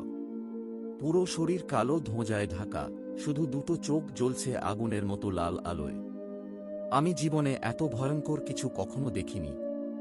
বিলকিস আমার সামনে এসে দাঁড়াল। তার কণ্ঠ কাঁপছিল, আজরাক। ছায়াময় অবয়বটা হেসে উঠল। সেই হাসিটা যেন পুরো প্রাসাদ কাঁপিয়ে দিচ্ছিল। অবশেষে তোমাকে খুঁজে পেলাম, বিলকিস। তার কণ্ঠটা ছিল অস্বাভাবিক ভারী। মনে হচ্ছিল একসাথে অনেকগুলো কণ্ঠ কথা বলছে। জাহরান সামনে এগিয়ে এসে বলল, তুমি এখানে ঢোকার সাহস কিভাবে পেলে? আজরাক ধীরে ধীরে তার দিকে তাকাল। তারপর ঠান্ডা গলায় বলল, আমাকে থামানোর ক্ষমতা তোমাদের নেই। বাতাসটা হঠাৎ এত ঠান্ডা হয়ে গেল যে আমার নিঃশ্বাস নিতে কষ্ট হচ্ছিল। আজরাক এবার সরাসরি আমার দিকে তাকাল। আমি অনুভব করলাম তার চোখ যেন আমার ভেতরটা ছিঁড়ে দেখছে। সে ধীরে ধীরে বলল, এই সেই মানুষ। আমার বুক কেঁপে উঠল। সে আবার বলল যে আমার শিকারকে আমার কাছ থেকে ছিনিয়ে নিয়েছে। বিলকিস চিৎকার করে বলল, আমি কোনো শিকার না। আজরাক হেসে উঠল। তুমি বুঝতে পারছো না, বিলকিস। তুমি আমার শক্তির চাবি। বৃদ্ধ লোকটা সামনে এসে দাঁড়ালেন। তার কণ্ঠ এবার শক্ত হয়ে উঠল। আজরাক, তুমি সীমা ছাড়িয়ে গেছ। আজরাক কয়েক সেকেন্ড চুপ করে তার দিকে তাকিয়ে রইল। তারপর বলল, আমি শুধু আমার প্রাপ্য নিতে এসেছি। বিলকিস কখনো তোমার ছিল না, বৃদ্ধ লোকটা বললেন। হঠাৎ পুরো প্রাসাদ কেঁপে উঠল। আজরাক রাগে গর্জে উঠল, তাহলে আমি সব ধ্বংস করে দেব। এক মুহূর্তের মধ্যে চারপাশে কালো ধোঁয়া ছড়িয়ে পড়ল। অনেক জিন আতঙ্কে পিছিয়ে গেল। আমি দাঁড়িয়ে থাকতে পারছিলাম না। মনে হচ্ছিল বুকের ভেতর চাপ বাড়ছে। বিলকিস আমার হাত ধরে বলল, ইসমাইল, আমার পেছনে থাকো। আমি কাঁপা গলায় বললাম, এটা থামানোর কোনো উপায় নেই। জাহরান চিৎকার করে বলল, ও এখন আগের চেয়ে অনেক শক্তিশালী। হঠাৎ আজরাক হাত তুলতেই কালো আগুনের মতো কিছু একটা আমাদের দিকে ছুটে এলো। আমি চোখ বন্ধ করে ফেললাম। কিন্তু ঠিক সেই মুহূর্তে বিলকিস আমার সামনে এসে দাঁড়াল। একটা তীব্র আলোর ঝলকানি হল। তারপর আমি দেখলাম বিলকিস মাটিতে পড়ে গেছে। আমার বুক ধপ করে উঠল। বিলকিস! আমি দৌড়ে তার কাছে গেলাম। তার শরীর কাঁপছিল আর মুখটা ফ্যাকাশে হয়ে গেছে। আজরাক ধীরে ধীরে এগিয়ে আসছিল। সে ঠান্ডা গলায় বলল, দেখলে, একজন মানুষকে বাঁচাতে গিয়ে তুমি নিজেই দুর্বল হয়ে পড়ছ। আমার ভেতরে তখন হঠাৎ এক অদ্ভুত রাগ জন্ম নিতে লাগল। আমি জানি না কেন, কিন্তু সেই মুহূর্তে আমার ভয়টা মিলিয়ে যাচ্ছিল। আমি বিলকিসকে জড়িয়ে ধরে দাঁড়িয়ে পড়লাম। তারপর আজরাকের দিকে তাকিয়ে বললাম, তুমি আরেক পা এগোবে না। আমার মুখ থেকে কথাটা বের হওয়ার পর পুরো প্রাসাদ কয়েক সেকেন্ডের জন্য স্তব্ধ হয়ে গেল। সবাই অবাক হয়ে আমার দিকে তাকিয়েছিল। একজন সাধারণ মানুষ হয়ে আমি এমনভাবে আজরাকের সামনে দাঁড়াব, এটা হয়তো কেউ কল্পনাও করেনি। আজরাক ধীরে ধীরে থেমে গেল। তারপর বিকটভাবে হেসে উঠল। একজন মানুষ আমাকে থামাবে? তার হাসির শব্দে চারপাশের দেয়াল কেঁপে উঠছিল। কিন্তু জানি না কেন, সেই মুহূর্তে আমার ভয় লাগছিল না। আমার চোখের সামনে শুধু বিলকিসের কষ্টটা ভাসছিল। আমি তাকে শক্ত করে ধরে বললাম, আমি তোমাকে ওর কোনো ক্ষতি করতে দেব না। বিলকিস কষ্টে বলল, ইসমাইল, না, তুমি পারবে না। আমি তার দিকে তাকিয়ে বললাম, চুপ। এবার আমি তোমাকে বাঁচাব। ঠিক তখনই হঠাৎ আমার বুকের ভেতর অদ্ভুত এক জ্বালা অনুভব করলাম। মনে হচ্ছিল শরীরের ভেতর দিয়ে গরম কিছু প্রবাহিত হচ্ছে। আমি ব্যথায় হাঁটু গেড়ে বসে পড়লাম। জাহরান বিস্ময়ে বলল, এটা অসম্ভব। বৃদ্ধ লোকটাও অবাক হয়ে আমার দিকে তাকিয়েছিলেন। আজরাকের চোখ হঠাৎ শুরু হয়ে গেল। না, এটা কিভাবে সম্ভব? আমি কিছুই বুঝতে পারছিলাম না, শুধু অনুভব করছিলাম আমার শরীরের ভেতর একটা অদ্ভুত শক্তি জেগে উঠছে। হঠাৎ আমার গলার কাছে ঝুলে থাকা ছোট্ট তাবিজটা জ্বলতে শুরু করল। আমি অবাক হয়ে সেটার দিকে তাকালাম। এটা আমার মা আমাকে ছোটবেলায় দিয়েছিলেন। বলেছিলেন, যত বিপদই আসুক এটা তোকে রক্ষা করবে। বৃদ্ধ লোকটা ধীরে ধীরে বললেন, এই তাবিজ। জাহারান বিস্মিত গলায় বলল, এটা তো নূর পাথর। আমি কিছুই বুঝতে পারছিলাম না। নূর পাথর? বৃদ্ধ লোকটা বললেন, শত শত বছর আগে কিছু বিশেষ মানুষকে রক্ষা করার জন্য এই পাথর তৈরি করা হয়েছিল। এটা অন্ধকার শক্তির বিরুদ্ধে কাজ করে। আজরাক রাগে গর্জে উঠল, অসম্ভব! এই পাথর তো ধ্বংস হয়ে যাওয়ার কথা। হঠাৎ আমার তাবিজ থেকে তীব্র আলো বের হতে শুরু করল। পুরো প্রাসাদ আলোকিত হয়ে গেল। আজরাক কয়েক পা পিছিয়ে গেল। সে চিৎকার করে উঠল, না! আমি অনুভব করছিলাম আমার শরীরের চারপাশে একটা উষ্ণ শক্তি তৈরি হচ্ছে। বিলকিস বিস্ময়ে আমার দিকে তাকিয়েছিল। ইসমাইল! আমি ধীরে ধীরে দাঁড়ালাম। আমার চোখের সামনে সবকিছু পরিষ্কার হয়ে উঠছিল। আজরাক আবার কালো ধোঁয়া ছুড়ে মারল আমার দিকে, কিন্তু এবার সেই ধোঁয়া আমার কাছে আসতেই আগুনের মতো পুড়ে মিলিয়ে গেল। পুরো প্রাসাদ স্তব্ধ। জাহরান নিচু গলায় বলল, ওকে এখন থামানো যাবে। আজরাক রাগে কাঁপছিল। তোমরা ভাবছ এটা শেষ? হঠাৎ সে আকাশের দিকে হাত তুলল। চারপাশ আরও অন্ধকার হয়ে গেল। প্রাসাদের উপরে কালো ঘূর্ণি তৈরি হতে লাগল। বৃদ্ধ লোকটা চিৎকার করে বললেন, সে নিষিদ্ধ শক্তি ব্যবহার করছে।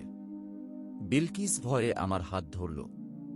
ইসমাইল, ও যদি এটা পুরোপুরি ব্যবহার করে, তাহলে দুই জগতের মাঝের দেয়াল ভেঙে যাবে। আমার বুক ধক করে উঠল। তার মানে? জাহরান গম্ভীর গলায় বলল, তাহলে মানুষ আর জিনের দুই জগতও একসাথে ধ্বংসের দিকে চলে যাবে। জাহরানের কথাটা শুনে আমার শরীর ঠান্ডা হয়ে গেল। চারপাশে তখন ঝড়ের মতো বাতাস বইছে। আকাশের উপরে সেই কালো ঘূর্ণিটা আরও বড় হতে শুরু করেছে। মনে হচ্ছিল পুরো পৃথিবী কেঁপে উঠছে। আজরাক আকাশের দিকে দুই হাত তুলে দাঁড়িয়েছিল। তার চারপাশে কালো আগুন ঘুরছিল। সে বিকঠাসি দিয়ে বলল, আজ যদি বিলকিস আমার না হয়, তাহলে কোনো জগতেই বাঁচবে না। বিলকিস আতঙ্কিত গলায় বলল, ও পাগল হয়ে গেছে। বৃদ্ধ লোকটা দ্রুত আমার দিকে এগিয়ে এলেন। ইসমাইল, মন দিয়ে শোনো। এখন শুধু তুমিই ওকে থামাতে পারবে কি? আমি হতভম্ব হয়ে বললাম, আমি? কিন্তু কিভাবে? তিনি আমার গলার তাবিজটার দিকে তাকিয়ে বললেন, নূর পাথর তোমাকে বেছে নিয়েছে। এর শক্তি শুধু সেই মানুষ ব্যবহার করতে পারে যার হৃদয়ে লোভ বা অন্ধকার নেই কি? আমি কাঁপা গলায় বললাম, কিন্তু আমি তো কিছুই জানি না। জাহরান বলল, তোমাকে জানার দরকার নেই, শুধু তোমার মনকে শক্ত করো। ঠিক তখনই হঠাৎ আকাশের সেই কালো ঘূর্ণি থেকে বিদ্যুতের মতো কালো আলো নিচে নেমে এলো। পুরো প্রাসাদ কেঁপে উঠল। কয়েকজন জিন চিৎকার করে দূরে ছিটকে পড়ল। বিলকিস আমার হাত ধরে বলল, ইসমাইল, সাবধান। আজরাক এবার আমার দিকে তাকাল। তার চোখে তখন শুধু ঘৃণা আর ক্রোধ। তুমি একটা সাধারণ মানুষ হয়ে আমার বিরুদ্ধে দাঁড়ানোর সাহস দেখিয়েছ। আমি গভীর শ্বাস নিলাম। তারপর ধীরে ধীরে সামনে এগিয়ে গেলাম। আমার গলার তাবিজটা তখনও জ্বলছে। আমি বললাম, আমি শুধু কাউকে কষ্ট পেতে দিতে চাই না কি? আজরাক গর্জে উঠল, দুর্বল মানুষের কথাবার্তা। তারপর সে দুই হাত সামনে বাড়াতেই বিশাল কালো ধোঁয়ার ঢেউ আমার দিকে ছুটে এলো। আমি চোখ বন্ধ করে ফেললাম। ঠিক সেই মুহূর্তে আমার তাবিজ থেকে তীব্র সাদা আলো বের হল। আলোটা আমার চারপাশে ঢাল তৈরি করল। কালো ধোঁয়া সেই আলোর কাছে আসতেই ছাই হয়ে মিলিয়ে যেতে লাগল। আজরাক বিস্ময়ে চিৎকার করে উঠল, না, এটা হতে পারে না। আমি অনুভব করছিলাম আমার শরীরের ভেতর একটা শান্ত শক্তি কাজ করছে। কোনো রাগ নেই, কোনো ঘৃণা নেই, শুধু একটা ইচ্ছা সবকিছু থামিয়ে দেওয়ার। বৃদ্ধ লোকটা চিৎকার করে বললেন, এখন ইসমাইল, নূর পাথরের শক্তিকে ব্যবহার করো।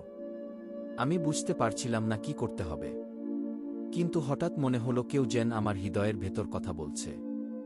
আমি ধীরে ধীরে হাত সামনে বাড়ালাম। এক মুহূর্তের মধ্যে আমার হাত থেকে তীব্র সাদা আলো বেরিয়ে আকাশের দিকে উঠে গেল। পুরো প্রাসাদ আলোকিত হয়ে উঠল। আজরাক পেছনে সরে যেতে লাগল। তার শরীরের কালো ধোঁয়া ভেঙে ভেঙে পড়ছিল। সে চিৎকার করে উঠল, না, আমি হারতে পারি না। বিলকিস তখন কাঁদছিল। ইসমাইল, থামাও ওকে। আমি চোখ বন্ধ করে শুধু একটা কথাই মনে মনে বললাম, এই অন্ধকার শেষ হোক গি। হঠাৎ আকাশ ফেটে যাওয়ার মতো একটা শব্দ হলো। তারপর বিশাল সাদা আলো পুরো জায়গাটা ঢেকে ফেল। চারপাশে শুধু সাদা আলো। আমি কিছুই দেখতে পাচ্ছিলাম না। মনে হচ্ছিল পুরো পৃথিবী যেন থেমে গেছে। কানে শুধু একটা তীব্র শব্দ বাজছিল। তারপর ধীরে ধীরে সবকিছু শান্ত হতে শুরু করল। আমি আস্তে আস্তে চোখ খুললাম। প্রাসাদের চারপাশে আগের মতো আর ঝড় নেই। আকাশ পরিষ্কার। সেই ভয়ঙ্কর কালো ঘূর্ণিটাও অদৃশ্য হয়ে গেছে। আমি হাঁপাতে হাঁপাতে চারদিকে তাকালাম। জাহরান মাটিতে বসে আছে। অনেক জিন আহত অবস্থায় দাঁড়িয়ে আছে। আর কিছুটা দূরে বিলকিস। সে মাটিতে পড়ে আছে। আমার বুক ধপ করে উঠল। বিলকিস! আমি দৌড়ে তার কাছে গেলাম। তার চোখ বন্ধ, মুখ ফ্যাকাশে। আমি কাপা হাতে তাকে তুলে ধরলাম। বিলকিস, চোখ খোলো প্লিজ। আমার কণ্ঠ কেঁপে যাচ্ছিল। কিছুক্ষণ পর সে ধীরে ধীরে চোখ খুলল। আমাকে দেখে খুব দুর্বল একটা হাসি দিল। তুমি ঠিক আছো? আমি প্রায় কান্নার গলায় বললাম, আমি ঠিক আছি। তুমি কেমন? সে ফিসফিস করে বলল, তুমি ওকে থামিয়ে দিয়েছ গু। আমি চারদিকে তাকালাম। আজরাক কোথায়? ঠিক তখনই বৃদ্ধ লোকটা ধীরে ধীরে আমাদের কাছে এলেন।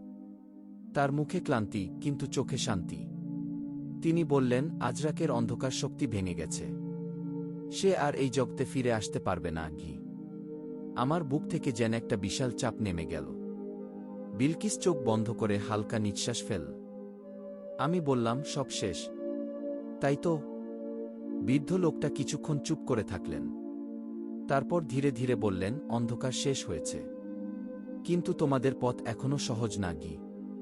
আমার বুক আবার ধক করে উঠল। মানে? জাহরান উঠে দাঁড়িয়ে আমাদের দিকে এগিয়ে এলো। আজ তার চোখে আর আগের মতো কঠোরতা নেই। সে শান্ত গলায় বলল, দুই জগতের নিয়ম ভাঙা সহজ না।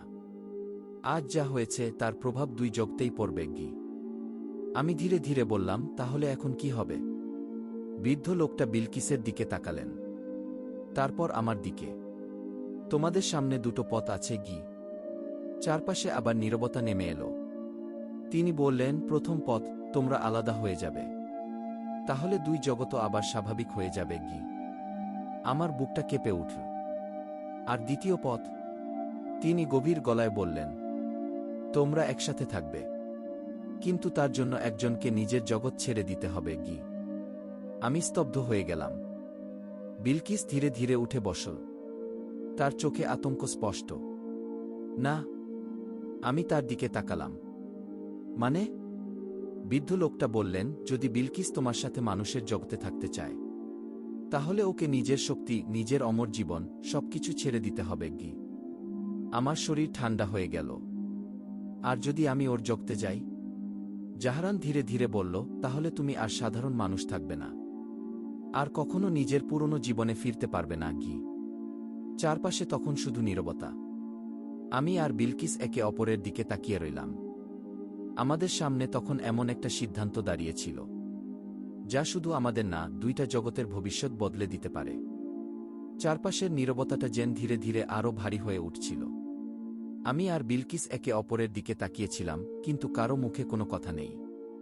আমার মাথার ভেতর শুধু একটা প্রশ্ন ঘুরছিল, আমি কি সবকিছু ছেড়ে ওর জগতে চলে যেতে পারব? আর বিলকিস, সে কি তার শক্তি, তার অমর জীবন ছেড়ে একজন সাধারণ মানুষের মতো বাঁচতে পারবে? বৃদ্ধ লোকটা ধীরে ধীরে বললেন, সিদ্ধান্ত নেওয়ার আগে ভালোভাবে ভেবে নাও।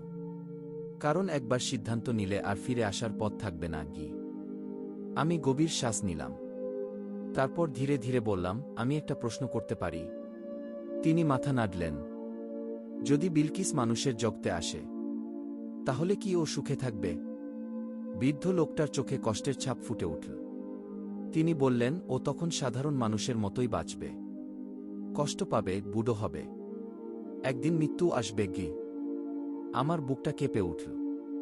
আমি বিলকিসের দিকে তাকালাম। সে চুপচাপ চোখ নামিয়ে বসেছিল। আমি ধীরে ধীরে বললাম, তুমি কি এটা চাও? বিলকিস কোনো দ্বিধা ছাড়াই বলল, আমি তোমার সাথে থাকতে চাই, যেভাবেই হোক কি। তার কণ্ঠ কাঁপছিল, কিন্তু কথাগুলো একদম স্পষ্ট। আমি চোখ বন্ধ করলাম। আমার মনে পড়তে লাগল আমার গ্রামের বাড়ি, আমার মা, ছোট বোন, আমার ছোট্ট পৃথিবীটা। আবার মনে পড়ল বিলকিসের সাথে কাটানো মুহূর্তগুলো। সেই প্রথম রাত, সেই রহস্যময় বাগান, তার হাসি, তার চোখের মায়া। আমি বুঝতে পারছিলাম আমি ওকে ছাড়া থাকতে পারব না। কিন্তু আমি এটাও জানতাম, আমি চাই না ও শুধু আমার জন্য নিজের পুরো অস্তিত্ব হারিয়ে ফেলুক। আমি ধীরে ধীরে তার সামনে হাঁটু গেড়ে বসলাম। তারপর তার হাত দুটো নিজের হাতে নিয়ে বললাম, আমি তোমাকে ভালোবাসি। এতটাই ভালোবাসি যে তোমাকে কষ্টে দেখতে পারব না, গি। বিলকিসের চোখ ভিজে উঠল। সে কাঁপা গলায় বলল, তাহলে? আমি হালকা হাসলাম। আমি তোমার জগতে আসব। চারপাশে হঠাৎ সবাই চুপ হয়ে গেল। বিলকিস হতভম্ব হয়ে আমার দিকে তাকিয়ে রইল। ইসমাইল, তুমি বুঝতে পারছো তুমি কি বলছো? আমি মাথা নাড়লাম। হ্যাঁ, আমি আমার জীবনটা সবসময় অন্যদের জন্য কাটিয়েছি। এবার আমি নিজের হৃদয়ের কথা শুনতে চাই, গি। বিলকিসের চোখ থেকে তখন টপটপ করে পানি পড়ছিল।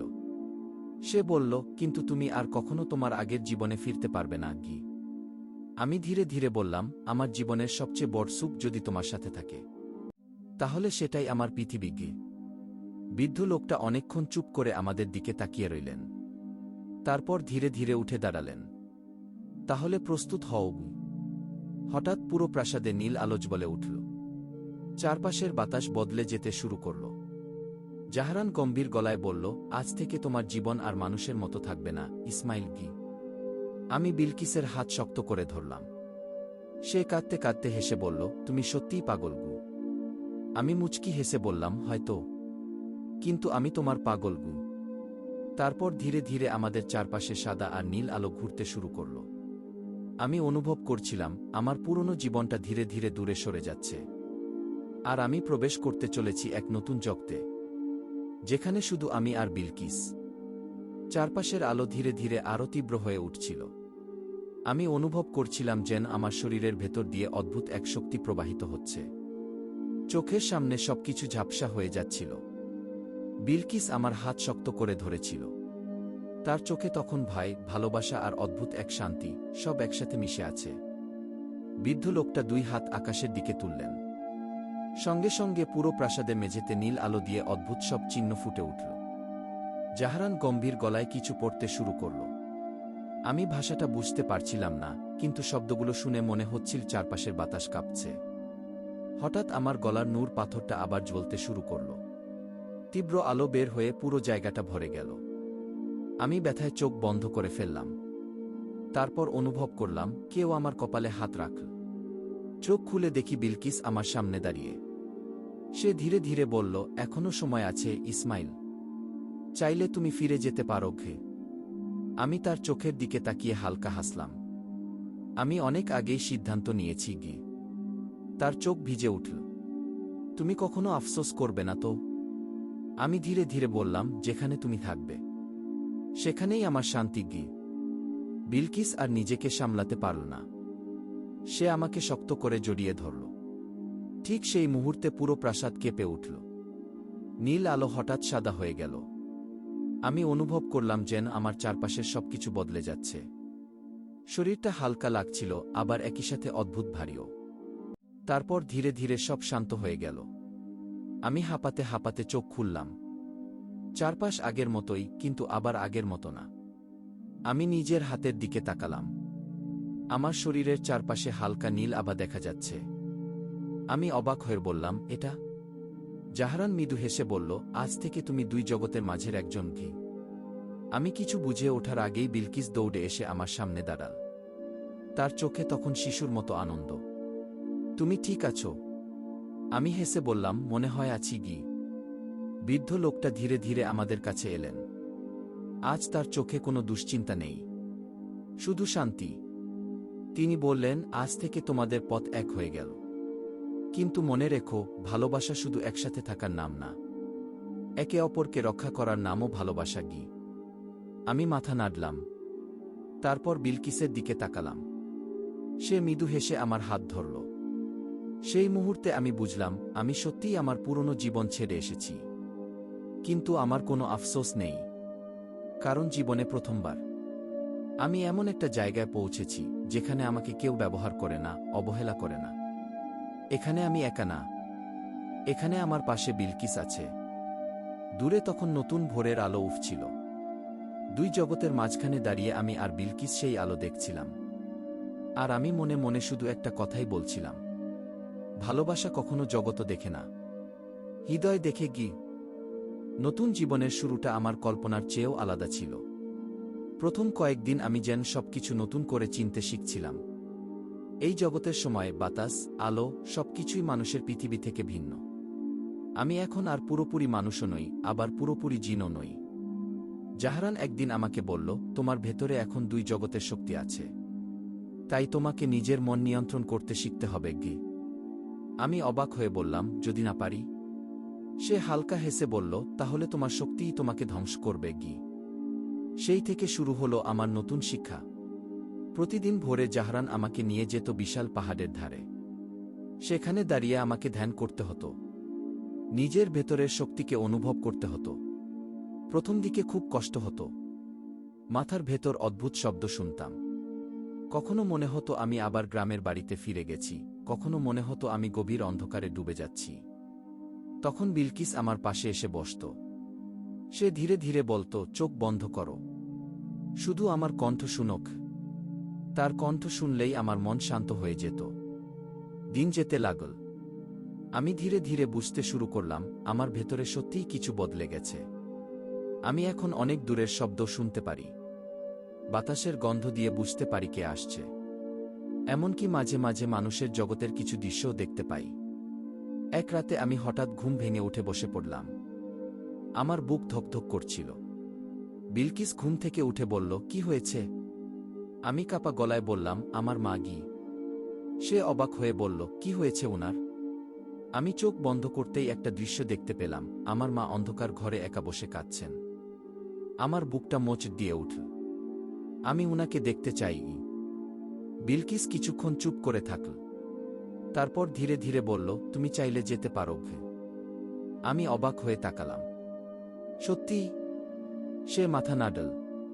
তুমি এখন দুই জগতের মাঝের একজন, মাঝে মাঝে মানুষের জগতে যেতে পারবে গি।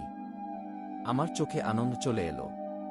তাহলে চল, আমি এখনই আম্মুকে দেখতে চাই।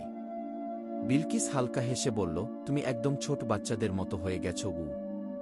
আমি বললাম, কারণ অনেকদিন পর আমি আবার নিজের মানুষদের দেখতে পারব কি। সেই রাতেই আমরা মানুষের জগতে ফিরে এলাম। সবকিছু আগের মতোই ছিল, রাস্তা, আলো, বাতাস। কিন্তু আমি বুঝতে পারছিলাম আমি আর আগের ইসমাইল নেই। আমি দূর থেকে নিজের গ্রামের বাড়িটার দিকে তাকিয়ে রইলাম।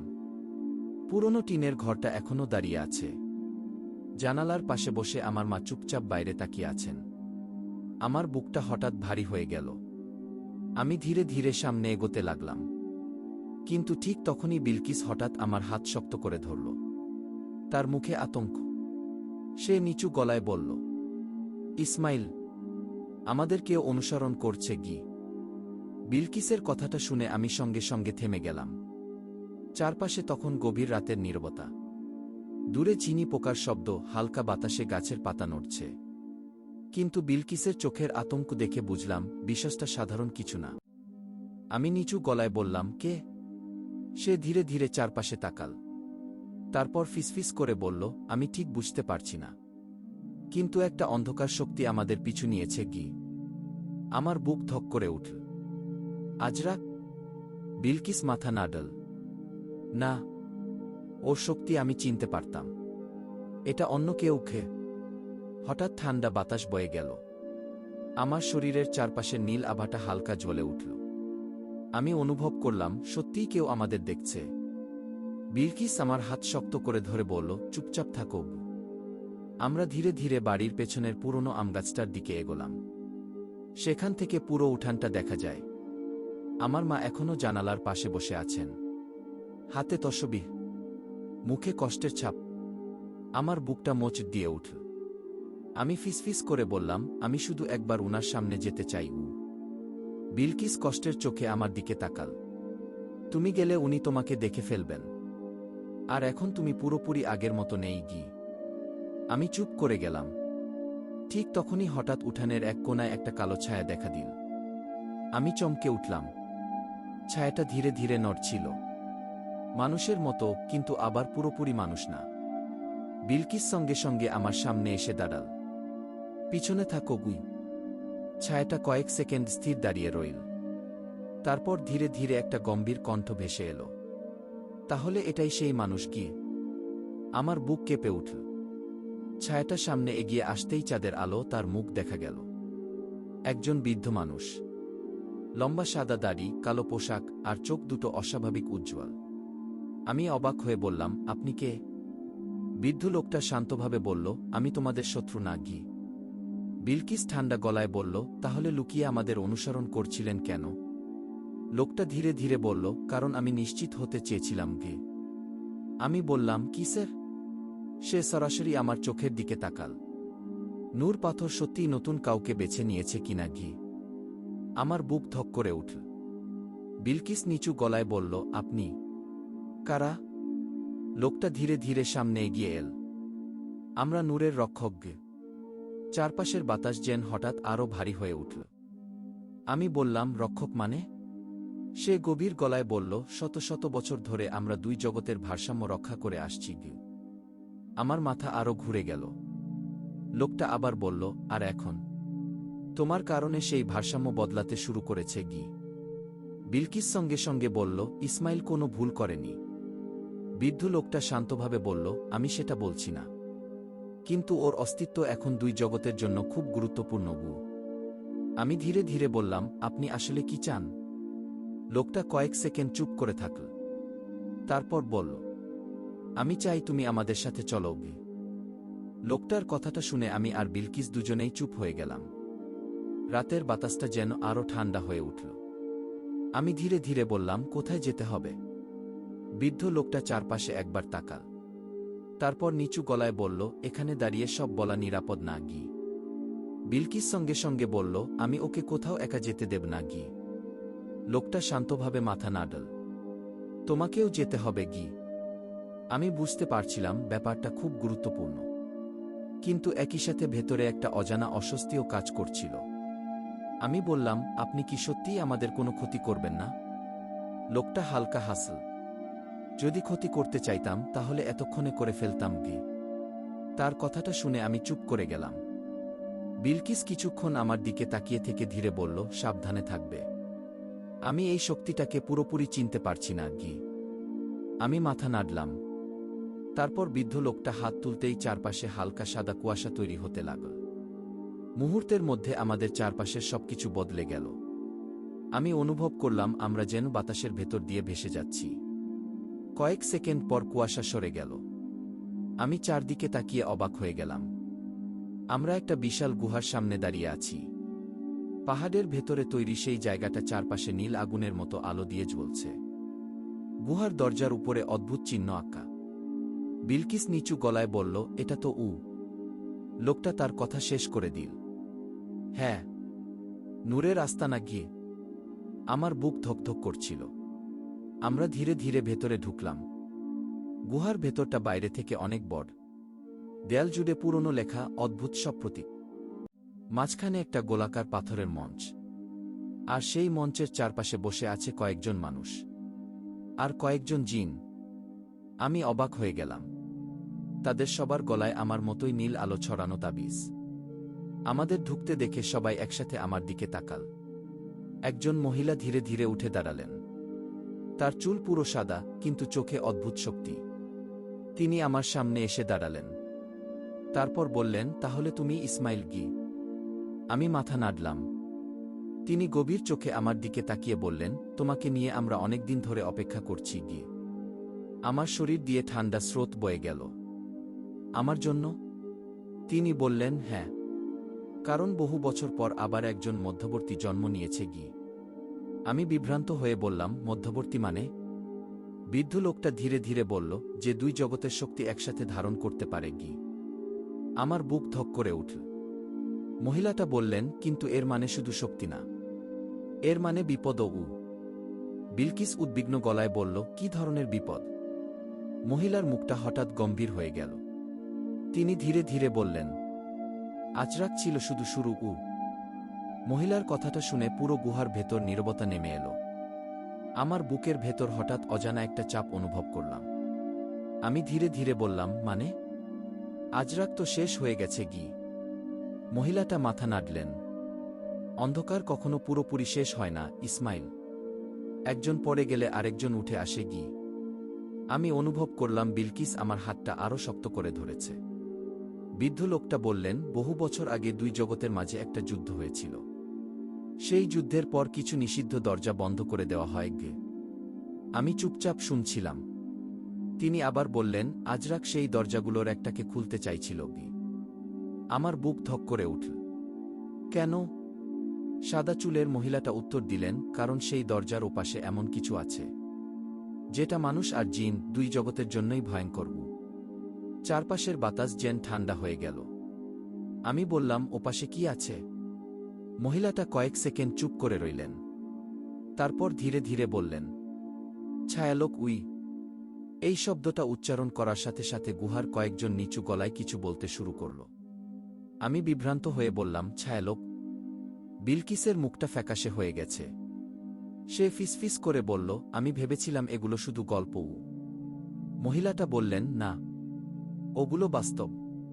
আর বহু বছর ধরে বন্ধ থাকার পর আবার নড়াচড়া শুরু করেছে গি। আমার মাথা ঘুরছিল। কিন্তু আমার সাথে এর সম্পর্ক কি? বৃদ্ধ লোকটা এবার সামনে এগিয়ে এলেন। কারণ তুমি নূর পাথরের ধারক। আর নূরের শক্তি ছাড়া সেই দরজাগুলো পুরোপুরি খোলা বা বন্ধ করা যায় না গি। আমার বুক কেঁপে উঠল। মানে, ওরা আমাকে চাইবে? মহিলাটা ধীরে মাথা নাড়লেন। হ্যাঁ, খুব শিগগিরই গি। ঠিক তখনই হঠাৎ গুহার দেয়াল কেঁপে উঠল। চারপাশের নীল আগুনগুলো এক মুহূর্তের জন্য লাল হয়ে গেল। সবাই চমকে উঠল। একজন জিন দৌড়ে এসে চিৎকার করে বলল, উত্তরের সীমানায় ছায়ারা দেখা গেছে। পুরো গুহায় আতঙ্ক ছড়িয়ে পড়ল। বিলকিস কাপা গলায় বলল, এত দ্রুত? মহিলাটা দ্রুত আমার দিকে তাকালেন। সময় নেই, ওরা ইতিমধ্যে তোমার অস্তিত্ব টের পেয়ে গেছে গি। আমি হতভম্ব হয়ে বললাম, কিন্তু আমি কি করব? বৃদ্ধ লোকটা বললেন, প্রথমে তোমাকে নিজের শক্তি পুরোপুরি নিয়ন্ত্রণ করতে শিখতে হবে গে। জাহরানের মতো দেখতে আরেকজন জিন সামনে এসে দাঁড়াল। না হলে ও নিজেই ধ্বংস হয়ে যাবে গি। আমার বুক ধকধক করছিল। আমি বললাম, আর যদি আমি ব্যর্থ হই? চারপাশ কয়েক সেকেন্ড চুপ হয়ে রইল। তারপর সাদা চুলের মহিলাটা গভীর গলায় বললেন, তাহলে দুই জগতের মাঝের দরজা ভেঙে যাবে আর ছায়ালোক মুক্ত হয়ে যাবে গি। মহিলার কথাটা শোনার পর আমার মনে হলো যেন পুরো গুহার বাতাস ভারী হয়ে গেছে। চারপাশে দাঁড়িয়ে থাকা সবাই আমার দিকে এমনভাবে তাকিয়েছিল যেন আমার উপরই দুই জগতের ভবিষ্যৎ নির্ভর করছে। আমি ধীরে ধীরে বললাম, আমি তো শুধু একজন সাধারণ মানুষ ছিলাম গি। বৃদ্ধ লোকটা শান্তভাবে বললেন, অনেক বড় পরিবর্তন সাধারণ মানুষ দিয়েই শুরু হয় গে। আমি চুপ করে গেলাম। ঠিক তখনই গুহার ভেতরের নীল আগুনগুলো আবার কেঁপে উঠল। বাতাসে হালকা গর্জনের মতো শব্দ ভেসে আসছিল। বিলকিস আমার পাশে এসে দাঁড়াল। তার চোখে চিন্তা স্পষ্ট। ইসমাইল, তুমি চাইলে এখনো। আমি তার কথা শেষ করতে দিলাম না। না, আমি এবার পিছিয়ে যাব না গি। সে চুপ করে আমার দিকে তাকিয়ে রইল। সাদা চুলের মহিলাটা ধীরে ধীরে একটা পাথরের বাক্স নিয়ে এলেন। বাক্সটার চারপাশে অদ্ভুত চিহ্ন খোদাই করা। তিনি সেটা আমার সামনে রেখে বললেন, এটার ভেতরে আছে নূরের গ্রন্থ। আমার বুক ধক করে উঠল। এটা কি? তিনি বললেন, যারা নূর পাথরের ধারক হয় শুধু তারাই এটা খুলতে পারে গি। আমি কিছুটা দ্বিধায় হাত বাড়ালাম। বাক্সটা ছুতেই আমার গলার তাবিজটা জ্বলে উঠল। মুহূর্তের মধ্যে বাক্সটা নিজে থেকেই খুলে গেল। ভেতরে একটা পুরনো বই। কিন্তু বইটা সাধারণ না। এর পাতাগুলো থেকে হালকা সাদা আলো বের হচ্ছিল। গুহার সবাই বিস্ময়ে তাকিয়েছিল। মহিলাটা নিচু গলায় বললেন, অনেক বছর পর আবার এটা জেগে উঠেছে গি। আমি ধীরে ধীরে বইটা হাতে নিলাম। আর ঠিক তখনই আমার মাথার ভেতর অদ্ভুত সব দৃশ্য ভেসে উঠতে লাগল। বিশাল যুদ্ধ, আকাশ জুড়ে আগুন, মানুষ আর জিন একসাথে লড়ছে। আর সেই অন্ধকারের মাঝখানে দাঁড়িয়ে আছে বিশাল এক ছায়াময় দরজা। আমি ব্যথায় চোখ বন্ধ করে ফেললাম। বিলকিস ভয় পেয়ে বলল, ইসমাইল। আমি হাঁপাতে হাঁপাতে বললাম, আমি কিছু দেখলাম কি? বৃদ্ধ লোকটা দ্রুত বললেন, কি দেখেছ? আমি কাঁপা গলায় বললাম, একটা দরজা, আর তার ওপাশে অন্ধকার। সাদা চুলের মহিলার মুখ গম্ভীর হয়ে গেল। তাহলে সময় সত্যিই চলে এসেছে কি? আমি বিভ্রান্ত হয়ে বললাম, কিসের সময়? তিনি ধীরে ধীরে বললেন, শেষ রক্ষকের সময়। আমার বুক ধক করে উঠল। শেষ রক্ষক? বৃদ্ধ লোকটা আমার কাঁধে হাত রেখে বললেন, অনেক আগে ভবিষ্যদ্বাণী করা হয়েছিল, যখন ছায়ালোক আবার জেগে উঠবে, তখন দুই জগতের মাঝখান থেকে একজন রক্ষক আসবে কি? আমি স্তব্ধ হয়ে গেলাম। আর আপনারা ভাবছেন সেই মানুষটা আমি? গুহার সবাই চুপ। তারপর মহিলাটা ধীরে ধীরে বললেন, না ইসমাইল, আমরা নিশ্চিত কি। মহিলার কথাটা শুনে আমার শরীরের ভেতর যেন ঠান্ডা একটা স্রোত বয়ে গেল। আমি কিছুক্ষণ কোনো কথা বলতে পারলাম না। আমি রক্ষক? শব্দগুলো নিজের কাছেই অচেনা লাগছিল। বৃদ্ধ লোকটা ধীরে মাথা নাড়লেন। হ্যাঁ, নূর পাথর কাউকে ভুল বেছে নেয় না গি। আমি অবিশ্বাসের চোখে নিজের গলার তাবিজটার দিকে তাকালাম। এতদিন এটা শুধু আমার মায়ের দেওয়া একটা ছোট তাবিজ ছিল, আর আজ সবাই বলছে এটাই দুই জগতের সবচেয়ে গুরুত্বপূর্ণ শক্তিগুলোর একটা। আমার মাথা ঘুরছিল। আমি ধীরে ধীরে বললাম, কিন্তু আমি তো লড়াই করতে জানি না। আমি কোনো নায়ক না গি। বিলকিস সঙ্গে সঙ্গে বলল, তুমি নিজের সম্পর্কে যতটা ভাবো তার চেয়ে অনেক বেশি শক্তিশালী গে। আমি তার দিকে তাকালাম। সে হালকা হেসে বলল, কারণ সত্যিকারের শক্তি শুধু ক্ষমতায় না, হৃদয়ে থাকে কি। তার কথাগুলো শুনে আমার বুকের ভেতর একটু সাহস ফিরে এলো। ঠিক তখনই গুহার বাইরে বিকট শব্দ হল। মাটি কেঁপে উঠল। একজন রক্ষক দৌড়ে এসে চিৎকার করে বলল, ছায়ারা সীমানা ভেঙে ফেলছে। চারপাশে হঠাৎ বিশৃঙ্খলা শুরু হয়ে গেল। বৃদ্ধ লোকটা দ্রুত উঠে দাঁড়ালেন। সবাই প্রস্তুত হও। গুহার ভেতরের সবাই নড়েচড়ে উঠল। কেউ অস্ত্র নিচ্ছে, কেউ মন্ত্র পড়ছে।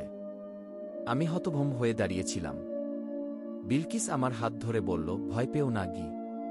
আমি বললাম, আমি কি সত্যিই পারব? সে একদম কাছে এসে আমার চোখের দিকে তাকাল।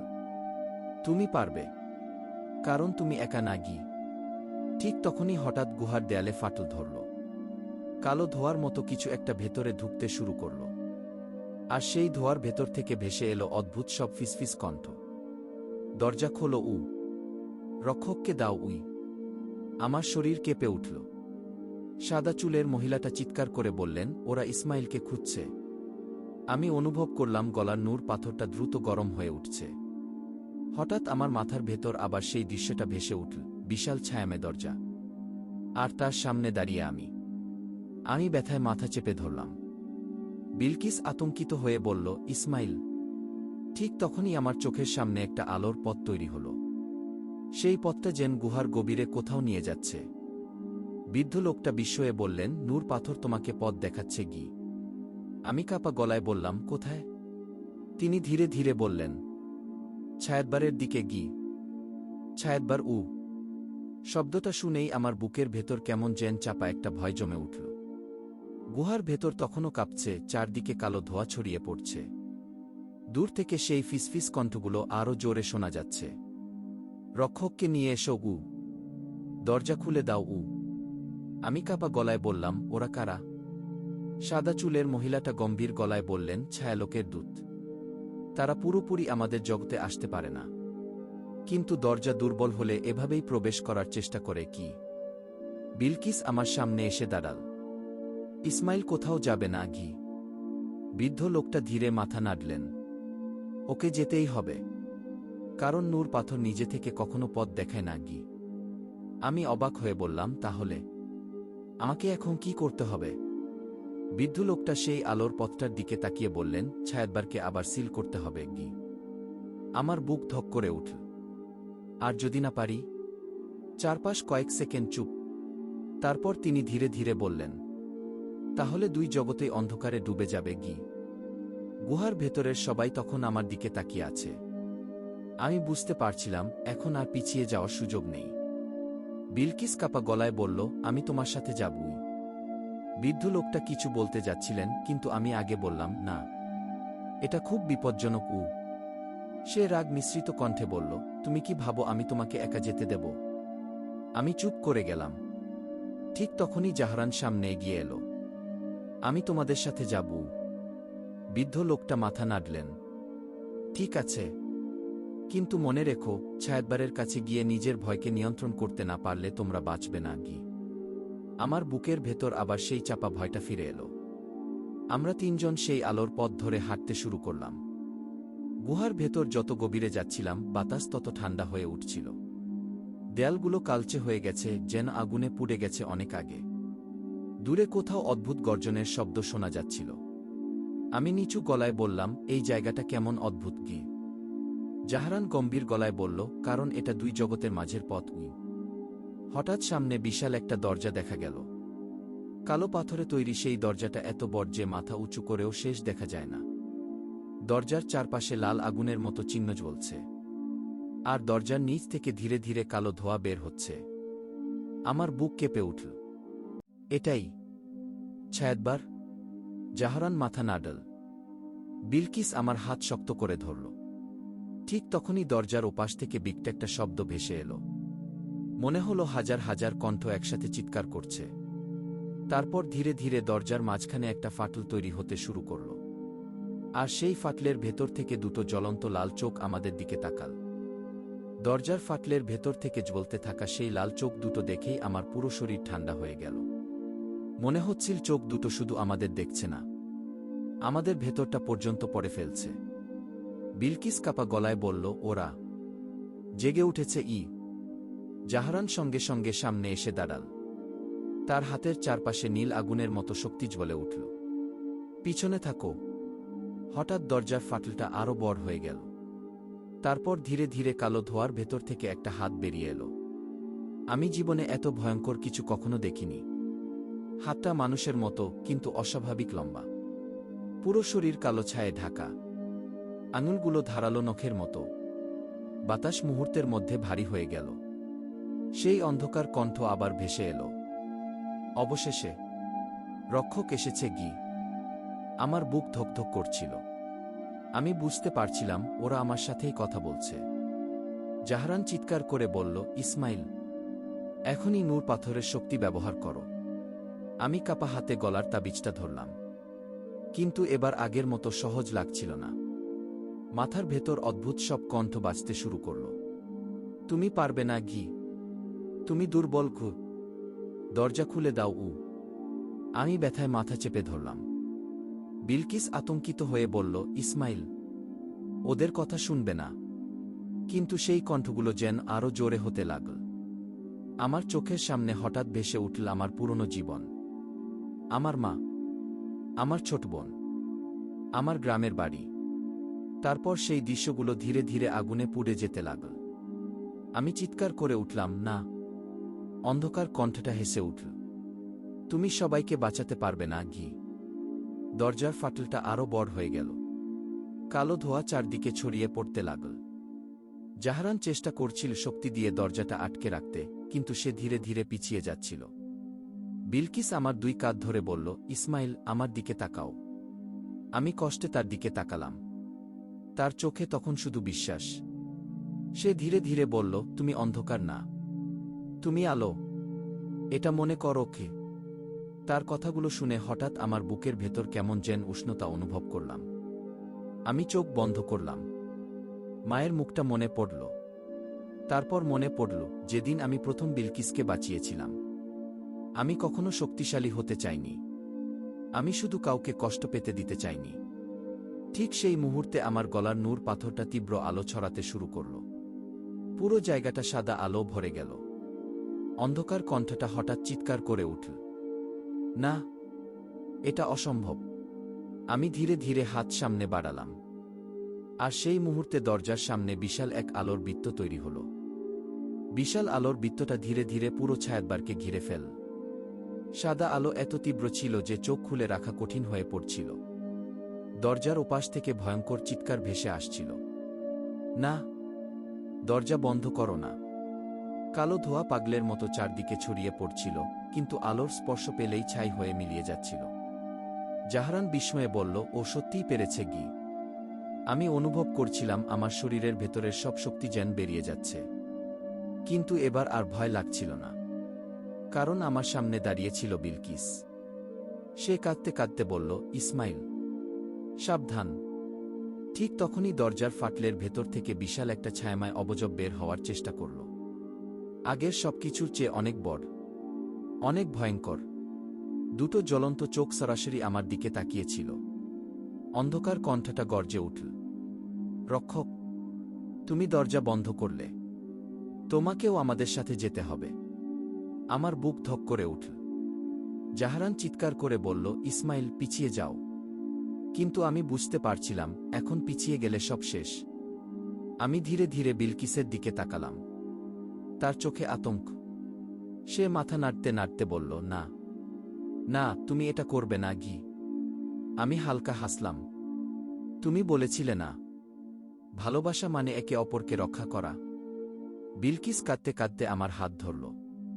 আমি তোমাকে হারাতে পারব না গি। আমার চোখ ভিজে উঠল। তুমি আমাকে হারাবে না গি। তারপর আমি ধীরে ধীরে তার কপালে হাত রাখলাম। যতদিন আলো থাকবে, আমি তোমার কাছেই থাকব গু। বিলকিস চিৎকার করে উঠল, ইসমাইল। আমি আর পেছনে তাকালাম না। সব শক্তি একত্র করে আমি নূর পাথরটা ছায়াতবারের দিকে তুলে ধরলাম। মুহূর্তের মধ্যে বিশাল সাদা আলো বিস্ফোরণের মতো পুরো জায়গায় ছড়িয়ে পড়ল। অন্ধকার অবয়বটা চিৎকার করে উঠল। দরজাটা ধীরে ধীরে বন্ধ হতে শুরু করল। চারপাশ কাঁপছিল। আমি অনুভব করলাম কোনো অদৃশ্য শক্তি আমাকে দরজার দিকে টেনে নিচ্ছে। বিলকিস দৌড়ে আমার হাত ধরার চেষ্টা করল, কিন্তু ততক্ষণে দেরি হয়ে গেছে। শেষবারের মতো আমি তার চোখের দিকে তাকালাম। তারপর সবকিছু সাদা আলো ঢেকে গেল। কতক্ষণ কেটে গেছে জানি না। ধীরে ধীরে চারপাশের শব্দ ফিরে এলো। আমি চোখ খুললাম। চারদিকে শান্ত নীল আকাশ, হালকা বাতাস বইছে, দূরে সবুজ ঘাসের মাঠ। আমি ধীরে ধীরে উঠে বসলাম। তারপর হঠাৎ শুনলাম, ইসমাইল কি? আমি চমকে পিছনে তাকালাম। বিলকিস দাঁড়িয়ে আছে। তার চোখ ভেজা, কিন্তু মুখে হাসি। আমি অবাক হয়ে বললাম, আমি বেঁচে আছি? সে দৌড়ে এসে আমাকে জড়িয়ে ধরল। অবশ্যই বেঁচে আছো, বোকা। আমি হতভম্ব হয়ে বললাম, কিন্তু দরজা? বিলকিস ধীরে ধীরে বলল, দরজা বন্ধ হয়ে গেছে, চিরতরের জন্য। আমি চারদিকে তাকালাম। তাহলে আমরা কোথায়? সে মৃদু হেসে বলল, দুই জগতের মাঝখানে, নতুন সূচনার জায়গা। আমার বুকের ভেতর হালকা শান্তি নেমে এলো। দূরে তখন সূর্য উঠছিল। সোনালি আলো ধীরে ধীরে পুরো মাঠ জুড়ে ছড়িয়ে পড়ছিল। আমি বিলকিসের হাত শক্ত করে ধরলাম। সে আমার কাঁধে মাথা রাখল। আর সেই মুহূর্তে আমি বুঝলাম, সব যুদ্ধের শেষে, সব অন্ধকারের শেষে, মানুষ শুধু একটা জিনিসই খোঁজে, শান্তি। আর আমার শান্তি ছিল বিলকিস।